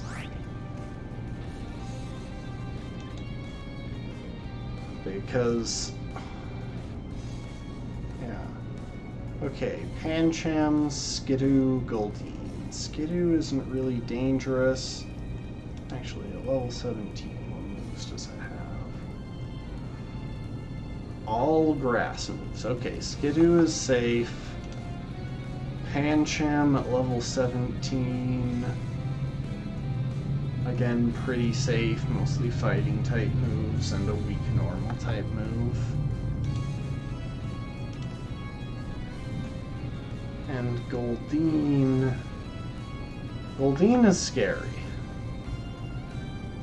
Goldeen would be a lot scarier though if we didn't have multiple grass types in the back.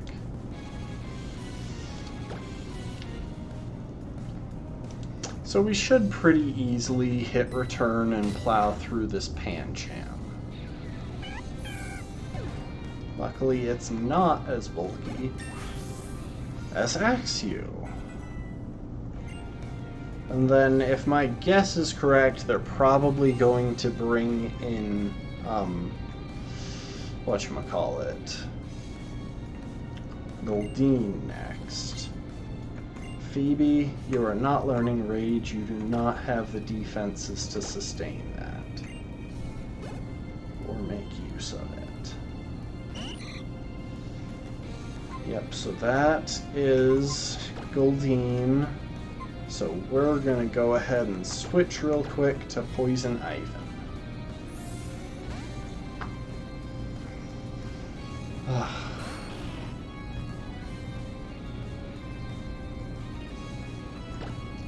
and that's helpful that we missed the Supersonic on the Switch. This might one-shot? Nah.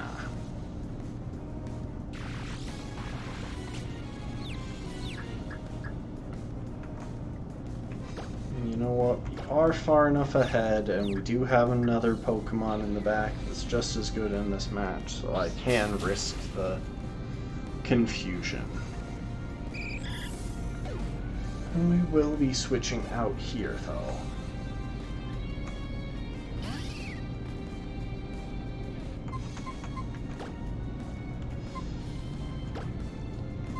What moves do you have again, Pendra? Pendra, we're gonna go for Sully.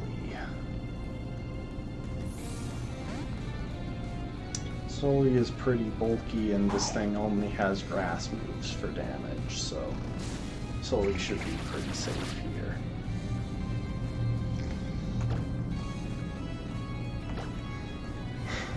Also, Sully is carrying poison coverage, unlike most of our poison-type only team.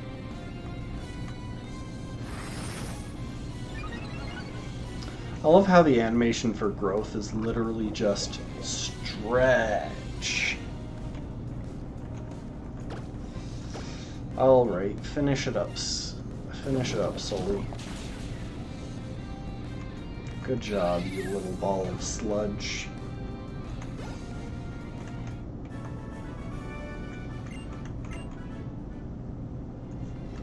Okay. What's left on this route? Because I really want to...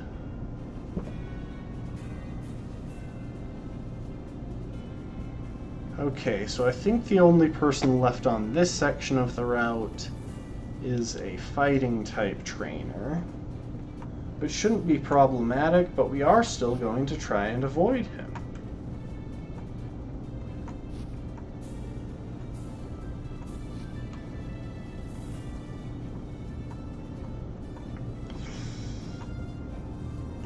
I believe he is actually over here.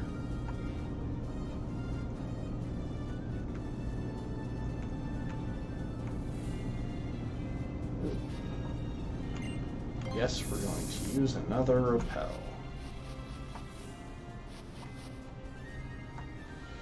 I may actually want to go ahead and get Seviper after all.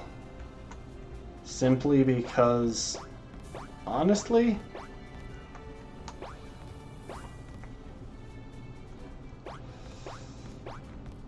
we need at least one Pokemon on the team that we can kinda sort of afford to lose, as sad as that is. Ooh, we found a Leaf Stone. I don't actually think we can use that now that I'm thinking of it. We have two grass types, but I don't think either of them evolve with a Leaf Stone. If we had chosen to train an Oddish, then we would have a use for the Leaf Stone. Yeah, so we gotta hop across these little rocks.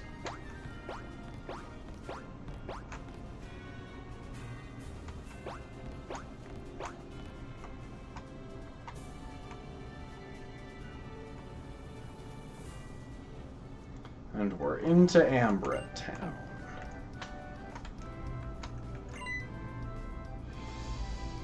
And it's this guy.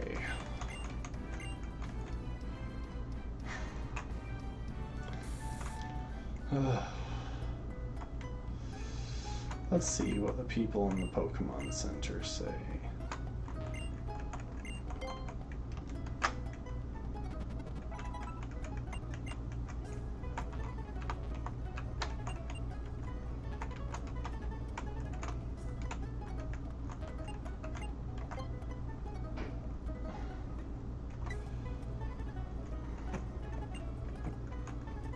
I won't actually buy any Pokeballs here because I'm fairly certain there aren't any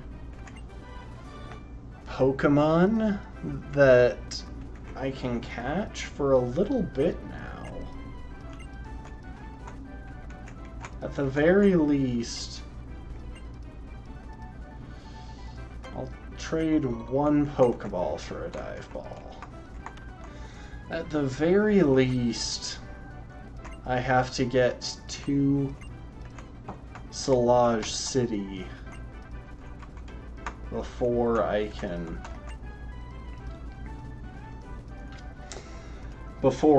get another encounter, because the only encounters along that beach that I can get for poison Pokemon are all for fishing, and they all require a rod that we can't use yet.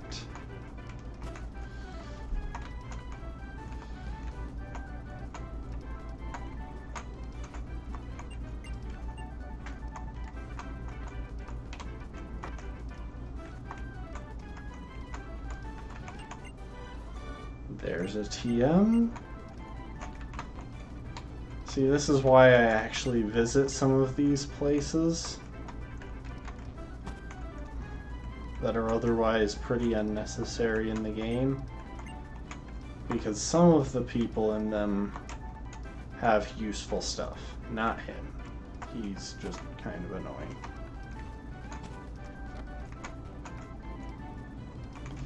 Yeah, but you see, down below us, we can actually get to that water.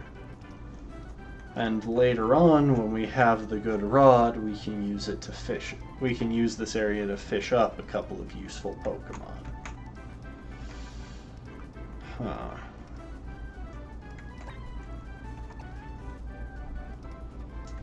But you know what? It's getting late. I still need to hit the gym tonight. And I think we're at a pretty good place to pause.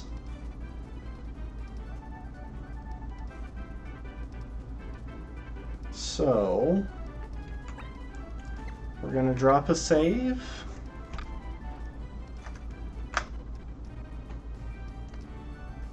And I think that'll be it for the evening. So yeah, thanks for tuning in. If you haven't already, please drop a follow and ignore...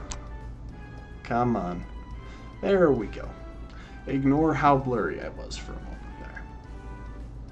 Thanks for dropping in, and might play a little bit more of this tomorrow. It just kind of depends. But until then, I'll see y'all later. Have a good night.